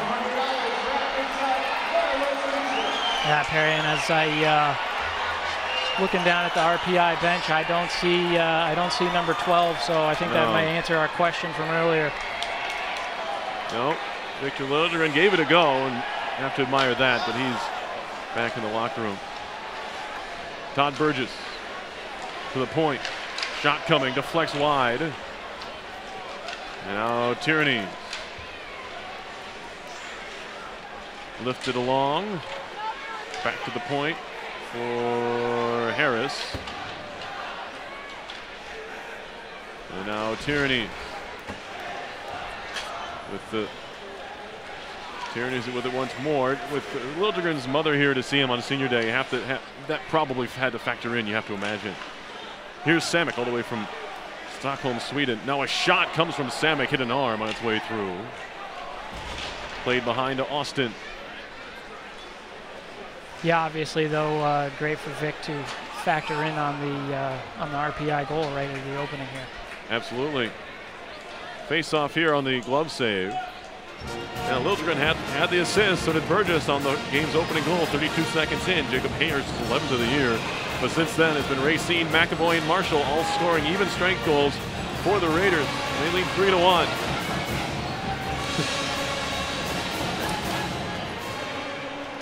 The RPI Jumbotron still not over that no-go call. They just showed it again. Chipped off the glass to center ice. Yeah, unfortunately, even from that net cam view, I don't think there's a smoking gun like you said. No. Poked out to neutral ice. Dowda had it for a moment. Played back by Peterson. Citron. Back from Meyer. He'll shoot it in. Gloved by Marshall and left aside for Wilson. The senior from Calgary, Alberta. 27 career goals for the Engineers. Now a shot by Moore and a blocker save by Point. Moved out by Penner. Krapovestis goes D to Riley. Riley fumbles the puck, but McMahon was offside. And that'll draw a whistle here. Are they calling it intentional offside? It appears so.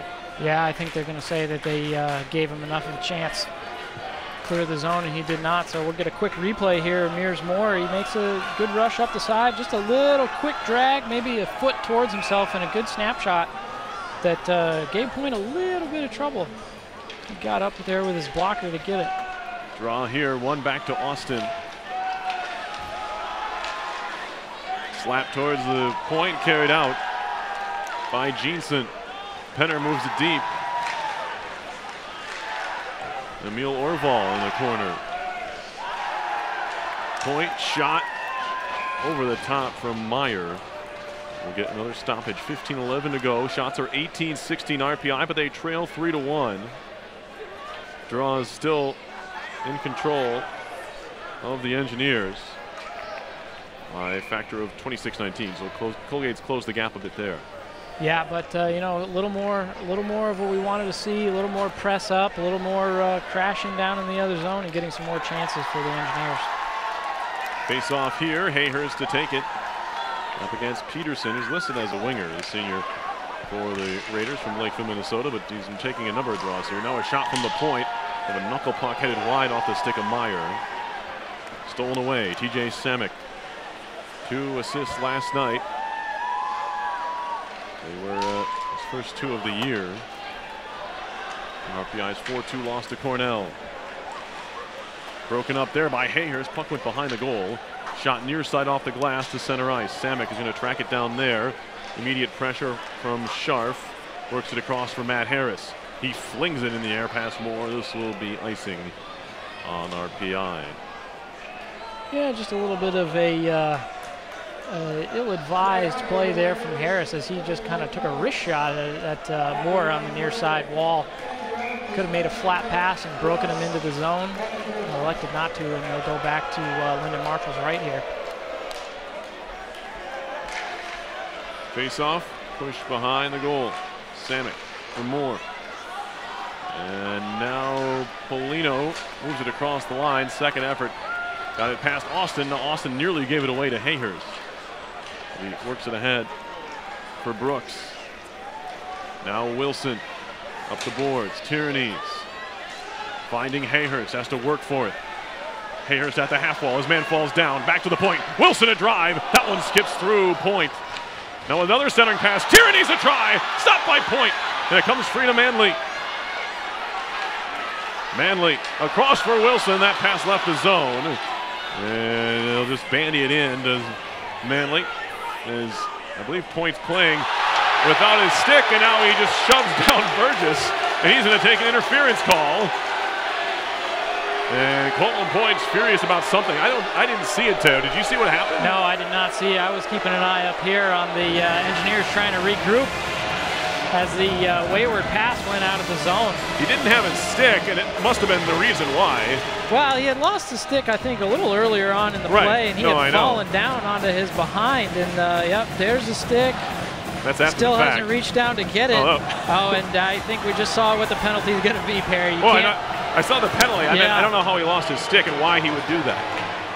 He just shoves Burgess without the puck. Yes, well, you know that's interference. Yeah, almost a little bit of an illegal block in the back.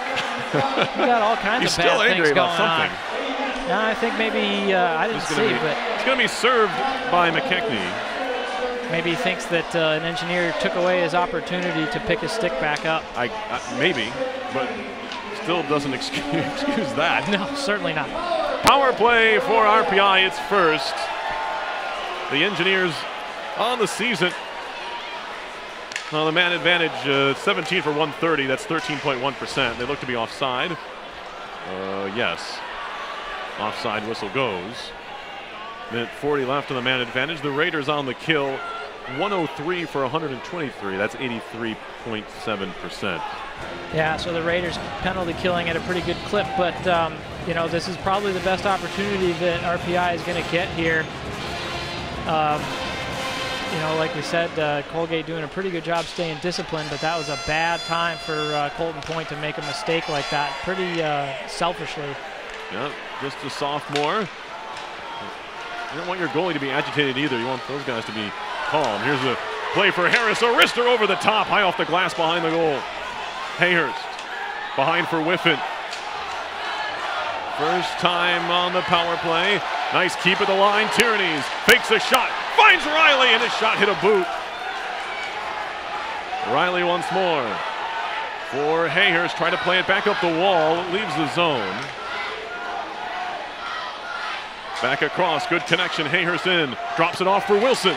Wilson back to Hayhurst, they play catch. Wilson, a shot right on, rebound loose at the side of the cage. Whiffen trying to lift it up over, and it's worked back. Good patience there. Burgess across, Riley down low for Hayhurst. Wilson, a wrister, save made, and it's between the pads of Point, and now getting dumped in front of the net. And we've got a fracas here, as Whiffen was knocked down from behind. And allowed his teammates, or forced his teammates into action. We might get some more to come of this. Citron then again knocks Whiffen down. Yeah, Perry, we're definitely going to see a few here. I saw the first one, kind of a flying elbow going down onto the back of an engineer who was prone in the crease, but they kept going, and I at least saw 3 aside. Unfortunately, all 4 of them down there for Colgate, so the Engineers a little outnumbered. Yeah, Citron just barreled into Whiffen. And then Meyer came down on him with the cross-check, kind of in the back of the head area. Engineers should get more power play out of this. I would expect so, especially after at the tail end there. We saw another little, almost an RKO kind of move, I think. Yeah, it's almost worthy of. Yeah, unfortunately, the Engineers, you know, they're a passionate bunch of guys too. Yeah. They want to win this game, and maybe lost their heads a little bit too. Just a little bit too much extra mixing it up in there. So hopefully they don't end up on the worst end of it here after that. You have to imagine, at the very worst, it has to come out even if you're RPI. Yeah, I think that's right. Yeah, and you know, I didn't see Whiffen do anything egregious towards Point. He was looking for the puck, it wasn't there. He got popped, and then he got a second time. He got a cross check to the back of the head. Yeah, and you know, really, Point, he did a good job making the save. He kept the puck under him, and he did a really good job, good awareness, getting to the right side of the net and behind the goal line, so that if it was under him, there was no way it was going to be in. So Point had really cleared out of the area, and unfortunately, the Colgate guys just kept coming at him. All right. Here come the penalties. Meyer gets a roughing.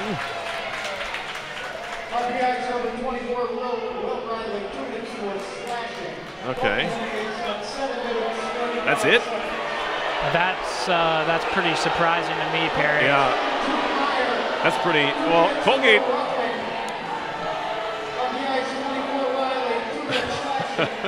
Citron with the initial, he got the party started, in my opinion. Citron definitely had he had his man in the headlock there, I believe it. Yeah, it was Whiffen. Yeah. So Citron had Whiffen in the headlock, and then Meyer gets the penalty for coming down on top of them. Yeah. I guess the worst case scenario for RPI, that was it. Yes. You don't get any more power play, but we will play 5-on-4. Yeah, and you know, worth mentioning, Riley, the defenseman, if he was out at the point and came down and got a penalty, then that could have just made things worse. That's true. And it's cleared by the Raiders. 30 seconds left on the RPI man advantage. 12-14 to go in the third period. 3-1, Colgate leads. Prapavesis back for Polino. He'll carry in. Shoots it around, bouncing puck. Emil Orval can't track it down. Diving play to the line, keeps it alive for Prapavesis. Right back to Orval. Now Wilson, down low. Polino, a shot right on, and a chest pad save made by Point. He holds on to it there. Good work all around. Still on the power play for 6 more seconds. These Engineers, they've made the most of their 2-minute man advantage. Yeah, it's definitely right, Perry. Good opportunity, good puck movement, and we saw it before the scrum there. A lot of good puck movement, some good shots, and Polino with a good opportunity. I think it might have just rolled on him, and he hits Point right in the chest protector. Face-off coming up here. Morello and Sharp. Maybe one more shot on the power play if they win it back. Prapavesis, Wilson, a shot and a glove saved by Point. And the power play is over. McKechnie out. Engineers 0 for 1 on the man advantage. Yeah, another good shot on net from the Point, coming off another face-off win. So those have continued to come for the Engineers here. So RPI generating some chances there on the power play. Shots here in the period, 10-1 RPI, 24-16 overall. Yeah, this is definitely the energy they wanted to bring, and you know, not the best result on that power play, but I think if they can keep playing like they are. Whoa, shot by Tyrannies, and it kind of handcuffed Point. He had to roll his glove hand down to his chest to make sure he maintained possession. And they definitely they've got Colgate on their heels. And you get a position like this, if you're RPI, you have to strike. You have to turn it into a goal. Here's Austin. Now Penner lifts it far side. They're onside. Fans upset about something again. As it's going to be dropped off here, but a little miscommunication with Brooks sends the Engineers back the other way. Burgess, he'll take a shot. It's blocked into the corner. Morello drops it back, and it's intercepted by Jeanson. Jeanson will lob it off the wall and in deep. TJ Samek back to get it for RPI. 11 minutes to go in regulation. RPI trying to avoid its 4th straight freakout loss. Now a diving play is needed from Samek just to clear it to center. Citron throws it wide of goal. Donovan Ott chips to center ice. Panetta there. D to D. Actually finding Marshall there. And now Citron takes a bump from Ott, and will this be icing? No. Lifted to the corner. Marshall again. Off of Peterson. And now Ott gets it as far as center ice. Austin once more finding Cosgrove. Austin will shoot it in this time. Lyndon Marshall back to stop it there. Harris with a little bit of pressure coming from McMahon. Thrown down ice by Ott. This will not be icing again. I can't explain that one. Do not know why. Now McMahon met by Whiffen. Forced back into the zone. Cosgrove off the glass to center. I was going to say if RPI capitalized there, Colgate would have a decent argument. Hayhurst in. Feed across. Polino lets it run. Prapavesis back up top to Hayhurst. Stick handling in. Hayhurst a shot off the crossbar. It goes in! Jacob Hayhurst, his second of the game, and it's 3-2. Yeah, Perry Hayhurst is going to get his second. Made a pretty slow zone entry there, and he kind of walked in, almost put one of his friends offside, but was able to keep walking in, walking around, and he's going to hit the crossbar, and it goes off the back of point and into the net after hitting the crossbar. I wasn't sure if they could go to break after a goal. I'm not sure the rules exactly on that, but I believe they are to do some shoveling. So the folks back home probably get a chance to see our smiling faces again, which I'm sure they're all looking forward to. But a big-time goal there for Jacob Hayer. It's not a bad time for it anyway, right? Yeah, that's absolutely right. RPI gets the goal. They've been firing on all cylinders here in this period. And a little good bounce there for RPI. They've been a couple of bad bounces here tonight, in this here for that matter, but Jacob Hayhurst gets the nice bounce off the crossbar, off the back of point, and across the line. Nothing he could do with his blocker to try and make sure that one didn't cross the line. But an exciting time in the Fieldhouse. Still plenty of time left to find that equalizing goal, Teo, as folks are still kind of taking it all in. Al Shibley, the PA announcer here, longtime PA announcer, announcing the goals and assists on that one.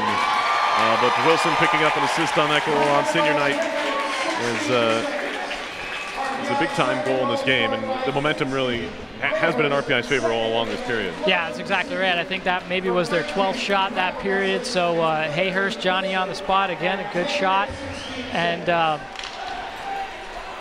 as it's flipped up ice, Panetta's going to grab it. Played off the wall, and now Panetta once more. 9:25 left, now a one-goal game. 12th of the season for Jacob Hayhurst. Puck comes off the end boards, and now Burgess on for Morello. He'll shoot it in. In deep for Tierney. And now out to center, a bouncing puck.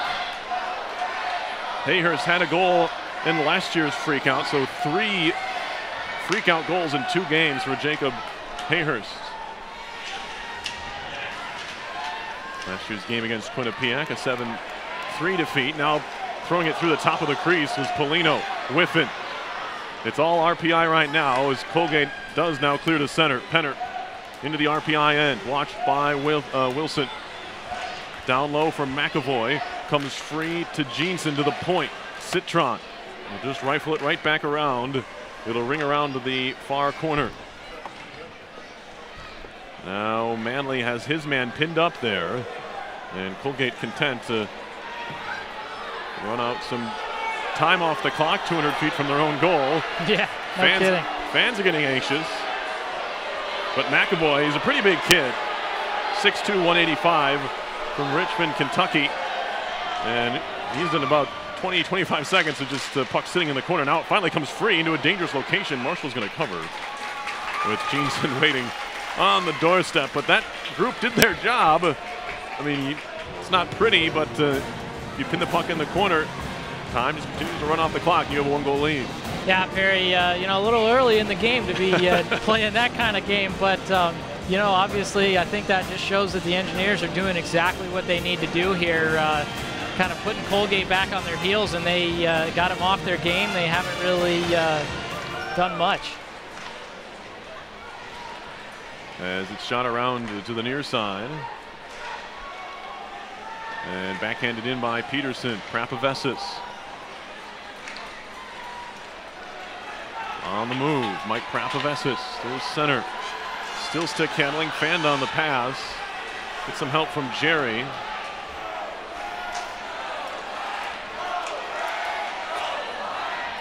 As it's gathered in by Peterson at center. Riley. On the move through the neutral zone. Riley from center cranks one up, and Point's going to hold on to it and get a whistle. Hey, why not? 7:08 to go. Engineers have done a good job in the face-off circle, so maybe in other times, other years, other times this year, early in the year, you say, well, offensive zone draw doesn't mean much, but tonight, RPI's won more than they've lost, and that's what you want here in an offensive zone draw, a chance to get a shot. Yeah, absolutely, and you know, Colgate not really making it difficult for the Engineers to break into the zone there, playing pretty relaxed on the forecheck. Well, Colgate wins this face-off, but it goes right back to Point, who covers again. face things off once more. Shots are 28-17 RPI. Yeah, this has been a great third period so far for the Engineers, Perry. Trying to put on a show. They win it cleanly this time. Back to Samick. Burgess to the middle of the ice. Pushed away. Lifting it into the neutral zone was McMahon. As Burgess then throws a hit into Penner. Left in the corner. TJ Samick. Stolen away. Now he battles with Dauda. Dauda has a stick underneath him. Samick goes down in the corner. Taken away by McMahon. Bobby McMahon, 14 goals, 13 assists. He's been kept in check, really, by this RPI team. Now it's gloved down at center. Both here tonight and in Hamilton. The top point getter for the Raiders. Engineers have done a nice job with him. Now Harris, far side, intercepted. And it's Meyer who wants to skate. Meyer, a slap shot, and he missed it wide. This will carry him all the way out of the zone and all the way back into Raiders territory. That's a tough giveaway from Harris there, Perry. Now a near giveaway here. Harris trying to find it. Drops it off for Polino. And that just doesn't connect. Cockrell, cross ice feed. Panowick will turn and shoot it in. Marshall stops it there. 5:48 to go in regulation. It's a one-goal game. Fans here itching for a reason to stand up and shout once more. It's tipped into the RPI end. Mears Moore back to get it. Left for Jerry. And now Moore. Ahead for Wilson. Tips off his stick to Austin. He'll turn it right back around. Can Scharf get a piece? I don't think so. Icing here on Colgate with 5:20 to go. Yeah, and Engineers are going to be the benefactor of an icing here, but just maybe getting a little overexcited. A couple of maybe not so good breakout passes into the neutral zone. One caused a rush the other way, and Colgate Raider man shot it wide. Prapavesis to the point. Orval's shot hit the man right in front of him. And now Jerry across, and now pops in the air in the neutral zone. Trying to kick it to himself was Orval. He'll shoot it right back into the corner. Riley back to get it. Will Riley. Stick handling through center. Into the attacking zone. Riley on the move. Riley going coast to coast, and it went through the legs, but not past point. As it's fired wide by Prapavesis. Oh, so close. Will Riley to goal number 8. Yeah, that was an unbelievably close call there as it snuck through the 5-hole. Just not quite enough juice on it. Now a shot, and they score. McAvoy makes it 4-2 as he goes in off the upper 90. Wow, yeah, that's just the worst possible situation for the Engineers. A good rush from Riley, shows some speed, puts it between the legs, but not in the back of the net, and McAvoy just walks in on the line rush. The defenseman sagging just the teeniest bit for the Engineers, and McAvoy gets a pretty wicked snapshot away that I think it came right over the glove hand side of Marshall. So another really bad luck, another bad bounce, and Engineers are on the worst end of that one for sure. Tough there for the Engineers. They were buzzing all period. And to have McAvoy, that is second of the game, 6th of the season. Certainly against the run of play for RPI. Now they're onside. Tierney's a shot, that one looking for the short side. Point made the save. In the air, off the glass. Back to pick it up, Mears Moore, junior from Duluth, Minnesota. Ahead for Morello, and now Tierney's. Tierney's in, a shot, that one hit a body. Dauda gathered in for a moment. He'll go back behind the net. Left there, center back to Moore. Moore on the move, ran into a couple of Raiders and lost the puck. And now worked back for Wilson, high in the air, near side, out of play. We get a stoppage with 3:46 left, and Engineers need 2 again. They worked so hard to get that second goal, to pull within 1, and to have it just kind of thrown right back in your face. Tough. We'll see if RPI is able to rebound. Yeah, that's going to be a tough one to handle. Obviously not much time left, but they've played very well this third period so far. No reason to stop now. Shots are 15-2 RPI in the frame, 29-17 Engineers overall, and they win another draw here. Prapavesis. Marshall about to go off with 3:35 left. And they just iced the puck to the Raiders. Yeah, so the Engineers are going to get an offensive zone draw. See if they put Marshall back in the net or not, but they're going to. Nope, he's sitting down. He's going to have a seat. So Coach Smith obviously not happy, going to try anything he can to have his guys win a hockey game here. Well, he's going for it. 6-on-5 hockey with 3:28 to go. A 2-goal game. Good keep at the blue line. Now a chance for the Raiders to break to center. Prapavesis be the last man back, and he'll end up finding Hayhurst. Throwing towards the net. Looking for Ott on the redirect. Didn't get it, but Ott now has it behind the goal. Left there. Hayhurst using his speed and quickness to get to the puck. To the point. Riley, a shot through traffic, hit a leg. Might have even been Polino. Now back to the point once more. Snap towards goal, and that one changed directions in front of point, but wide. Polino again. Still 6-on-5 here for RPI. Down by 2 in the freakout. Down low, Hayhurst whiffing. A shot, hit a skate, lifted in the air for a moment by Ott, but he couldn't get it past point. Prapavesis far side for Hayhurst. Up top, Riley. A drive, and it's blocked. Chopped dead by Ott, and a chance to move out to center ice. Cockrell is an open net, and he finds it from center. And it's 5-2. A well-placed shot, and had to calm his nerve there. An empty 4x6, not easy to hit always, especially on the move like that, and he made it look easy. Yeah, Cockrell skating full speed up here, picked up a loose puck and just launched it in, but you know, I think that's a good opportunity for the Engineers with the goalie pulled, some good 6-on-5 play, a couple good shots on net. Good block from the Colgate Raider that led to the empty netter for Cockrell. Couple of chances there, 6-on-5. Marshall back in.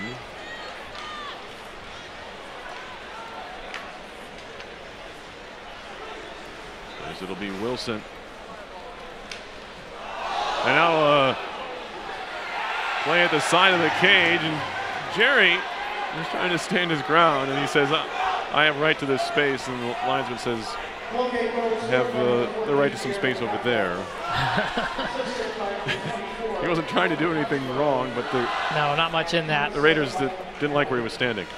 Yeah, you know, I think they're just trying to get out of this game here now. So just a little tough bounce, and points out a few moments like that. First with the Burgess chance, and then with the Riley chance, and then that one that just kind of dribbled in the wrong way.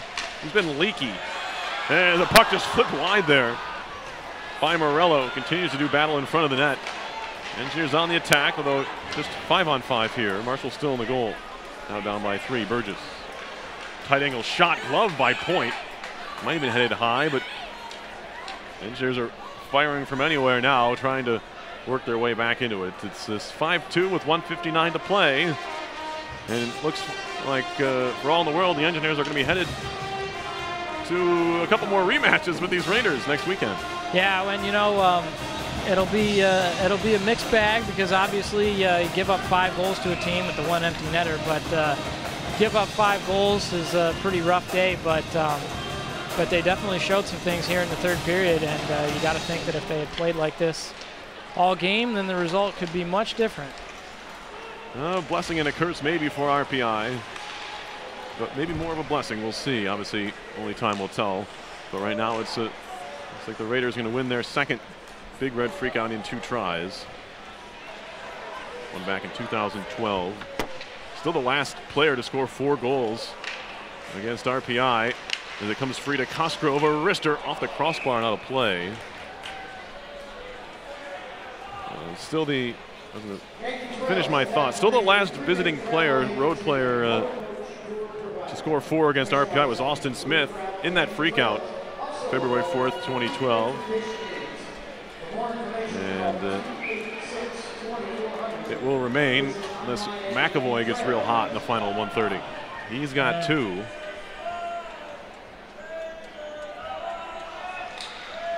It was an 8-3 decision that time. Moore behind the goal.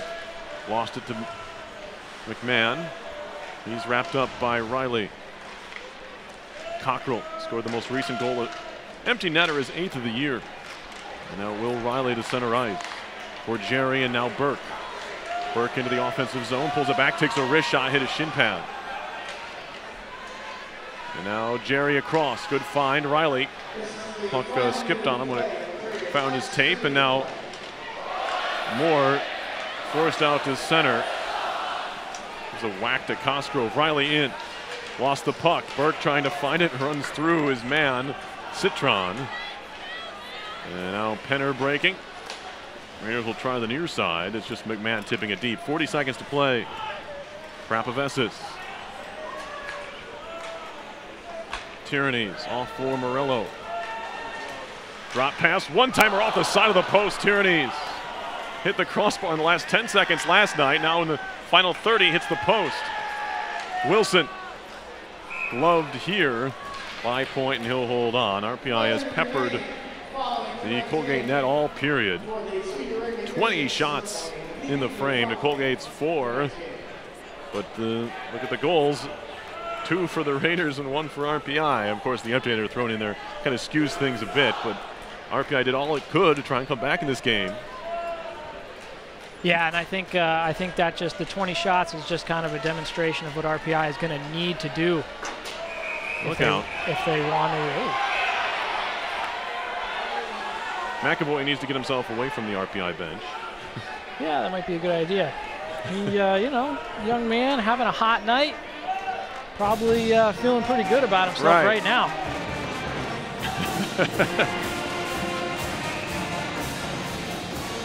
Draw coming, 14.5 left. 35-19, Engineers have the shot advantage. Wilson turns and shoots, and again a save by Point, and then Burke and Brooks look at each other. Now, draw it up again. Anyways, just to finish. Yeah, sure, go ahead. So, you know, the Engineers, I think this third period has pretty much been just a show of how they need to play if they want to beat them next weekend. And it's, you know, there's no secrets here. They got a good goaltender and they play some okay team defense. But when you pressure them, when you pepper the net like they have been, the Colton Point and the Raiders are going to give them up. Right, and they're not impenetrable. I think that's the most important thing is Burke trying to get away from Panetta. Some final thoughts there as the Engineers will skate back to their netminder, Lyndon Marshall. Certainly, again, not exactly what the Engineers are looking for here at Freakout, but, you know, maybe sent a message is the wrong word or term, but or phrase. But they certainly showed, as you mentioned, Teo, what needs to happen next weekend. As Colton Point has shown, he's a solid goalie, but first of all, he's a little bit leaky on some of these pucks 5-hole, and second of all, a little bit short-tempered maybe. We didn't see exactly what happened. It made him lose his stick, but he was pretty hot for seemingly the rest of the game. And when you get a goalie thinking about something other than stopping the puck, maybe you can you know, get him off his game. Yeah, exactly. And, you know, obviously he showed that he's a good goaltender today, but the Engineers definitely poked some holes in him there, and I think they've definitely been able to make themselves believe that they can make something happen next weekend. Absolutely. As the teams shake hands at center ice, and RPI will be headed to Colgate as they finish with 23 points. They cannot be caught by Princeton or Quinnipiac. So RPI, the 11th seed, will play the 6th seed Raiders in the best-of-3 series starting next Friday in Hamilton at the Class of 1965 Arena.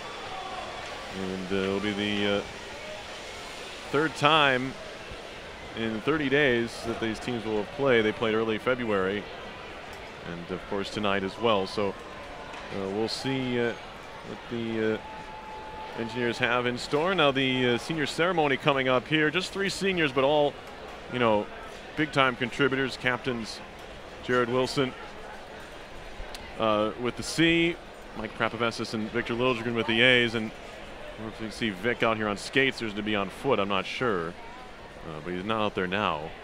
As Wilson and Prapovesa skate out to the goal line. And Vic's probably just going to come out from the locker rooms, I guess. But yeah, I think we're going to send it down to Al Shibley here for the senior ceremony, if I'm not incorrect. Susan Zollinger, Craig Slager, Christina Papini, Noam Eshed, Jason Lee, Kevin Hoover, and Anthony Montino. Thank you for your support for the last 4 years. Next, the members of RPI TV who broadcast countless numbers of games throughout their time here in Troy. Erica Braunschweig, Michael Cuso, and Richard Lynn from RPI TV. And finally, the seniors in the student section faithfully attending the games for the last 4 years. We thank you for your support as well. Now the program would like to recognize the graduating seniors. 3 student athletes from the men's hockey team who made an ECAC hockey quarterfinals appearance, won a Mayor's Cup, and were part of the team's 18-win 2015-16 season. Our first senior, a forward from Stockholm, Sweden. He's played in 147 career games for the Engineers with 31 goals, 26 assists for 57 points. Scored his first collegiate goal in his first game in 2014, a 3-2 win at Notre Dame. He had 10 goals, 8 assists, 18 points last year, a team-high 9 tallies going into tonight's game. Team leader in game-winning goals with 3. He netted RPI's first hat trick since 2014 this season in the Engineers' 5-3 win over Quinnipiac. Please welcome number 12, the alternate captain, Victor Liljegren. And joining Victor at center ice, his mother, Annika Liljegren.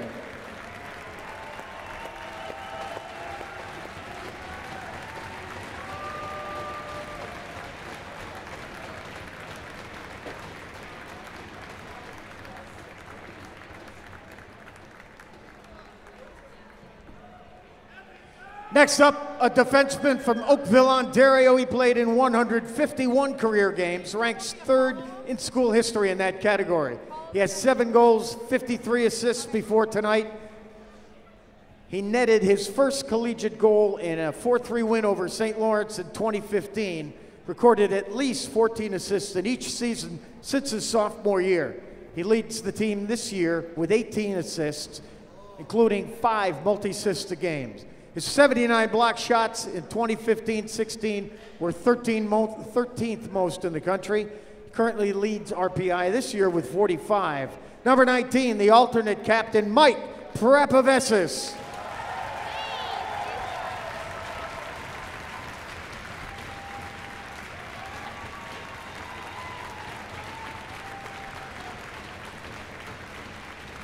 With Mike at center ice, his parents Karen and Jim Prapovesa, his aunt and uncle Betsy, and Stan and his grandmother Valerie Dunsford.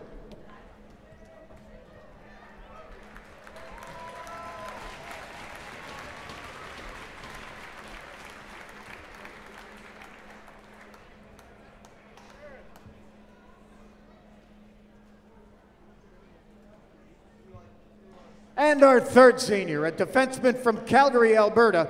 He's played in 148 career games, scoring 27 goals and 24 assists before tonight. He registered his first collegiate goal on Halloween in 2014, helping the Engineers to a 6-1 win over Union right here at Houston Fieldhouse. He's the leader in goals by a defenseman last season with 11. He had at least 6 assists in each of his 4 years at RPI. 14 of his goals have come on a power play, and 8 have been game winners. His 27 lifetime goals are the most by an RPI defenseman since Nick Balin had 33. Number 13, the captain, Jared Wilson.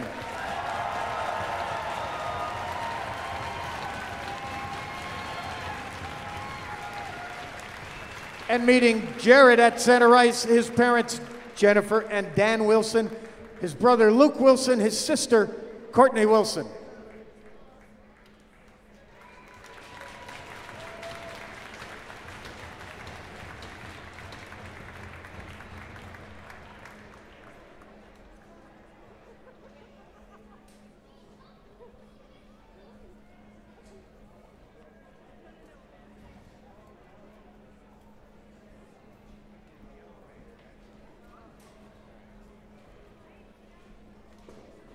Hockey fans, this is a group representing your program in a first-class manner, your Rensselaer men's hockey senior class.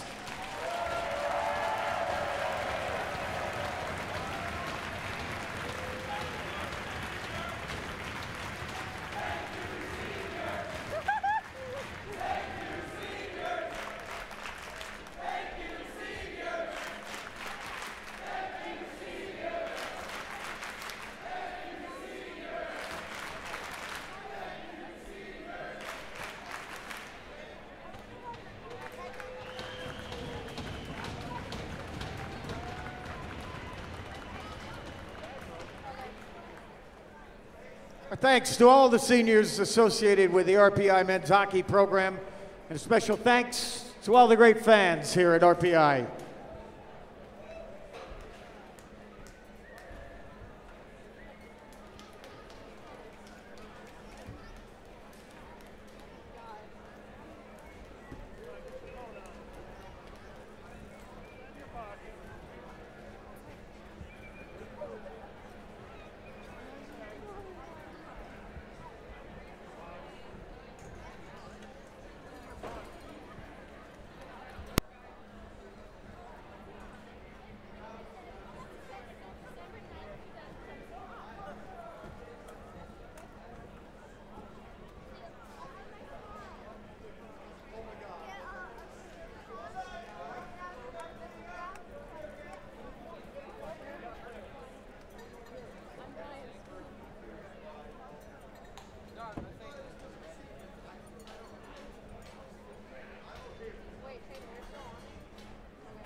Maybe they're not quite that different.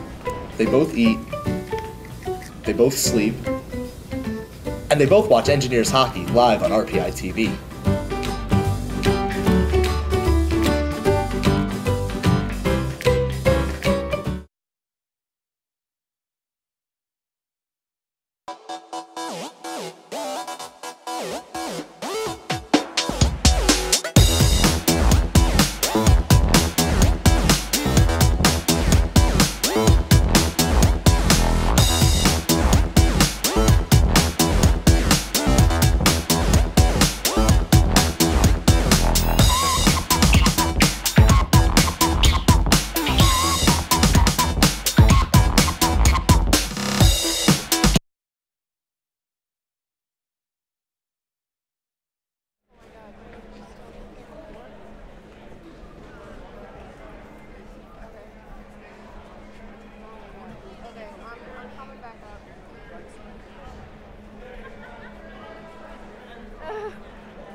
Great senior ceremony again for the three seniors. Al Shibley does a great job, PA here at the Houston Fieldhouse, as it does for so long, and it's great to say a chance for the fans to say goodbye to the seniors as they'll be on the road, obviously, next weekend. Last home games for them. Teo, what's it like being in that situation, playing in your last home game here at the Fieldhouse? You're one of the few who has done that, even though not at the ACHA level. But what does that feel like playing your last game here? It's definitely emotional. Obviously, this is a great building, great place to play, and I'm sure they got tons of great memories here. But at the same time, it's not too much to be upset about because you still get to go play in the playoffs. There's more hockey, so definitely still something to be excited about. Absolutely, and these group of three guys, as I mentioned, they've all played close to 150, if not more. Mike Prapavest is 151 games. I think only, there's fewer than 10 players in RPI hockey history that have played in 150-plus games. So certainly something to be proud of, that, just the ability to stay healthy and to do that over a 4-year span is pretty incredible. Victor at 147 now, and Willie at 149. So those guys, they've been in the lineup just about every single game of their career, and that's it's a testament to their durability and and their ability to help the team be successful. Yeah, definitely a lot to be proud of for all three of them, Perry. All right, we do believe have Dave Smith here for our post-game interview in just a moment. We'll have that for you here at the 41st Big Red Freakout.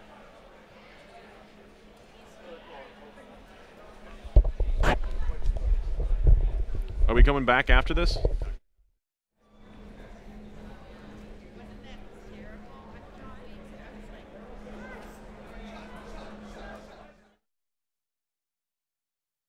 As it's picked off by Higgs. He's got a one-on-one if he hurries. Now Fulton joining him. Higgs, left wing, deeks through. He's got some space in front. Oh, what a play by Brock Higgs! Backhander, 5-hole, and it's 5-2. Brock Higgs. Now, for those of you watching on RPI TV, that was a pretty goal. For those of you listening on the radio, you're just going to have to trust us.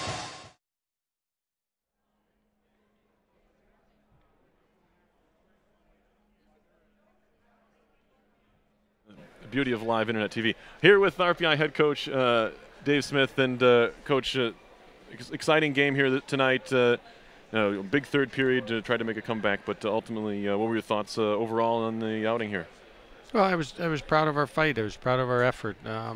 We know we're not a perfect team. We had some ups and downs, but through it all, we had fight. We had fight right to the final buzzer, and for whatever reason, that powers beyond me can answer. Tonight wasn't our night. We did a lot of good things, hit some pipes, they come down and score. And it was frustrating.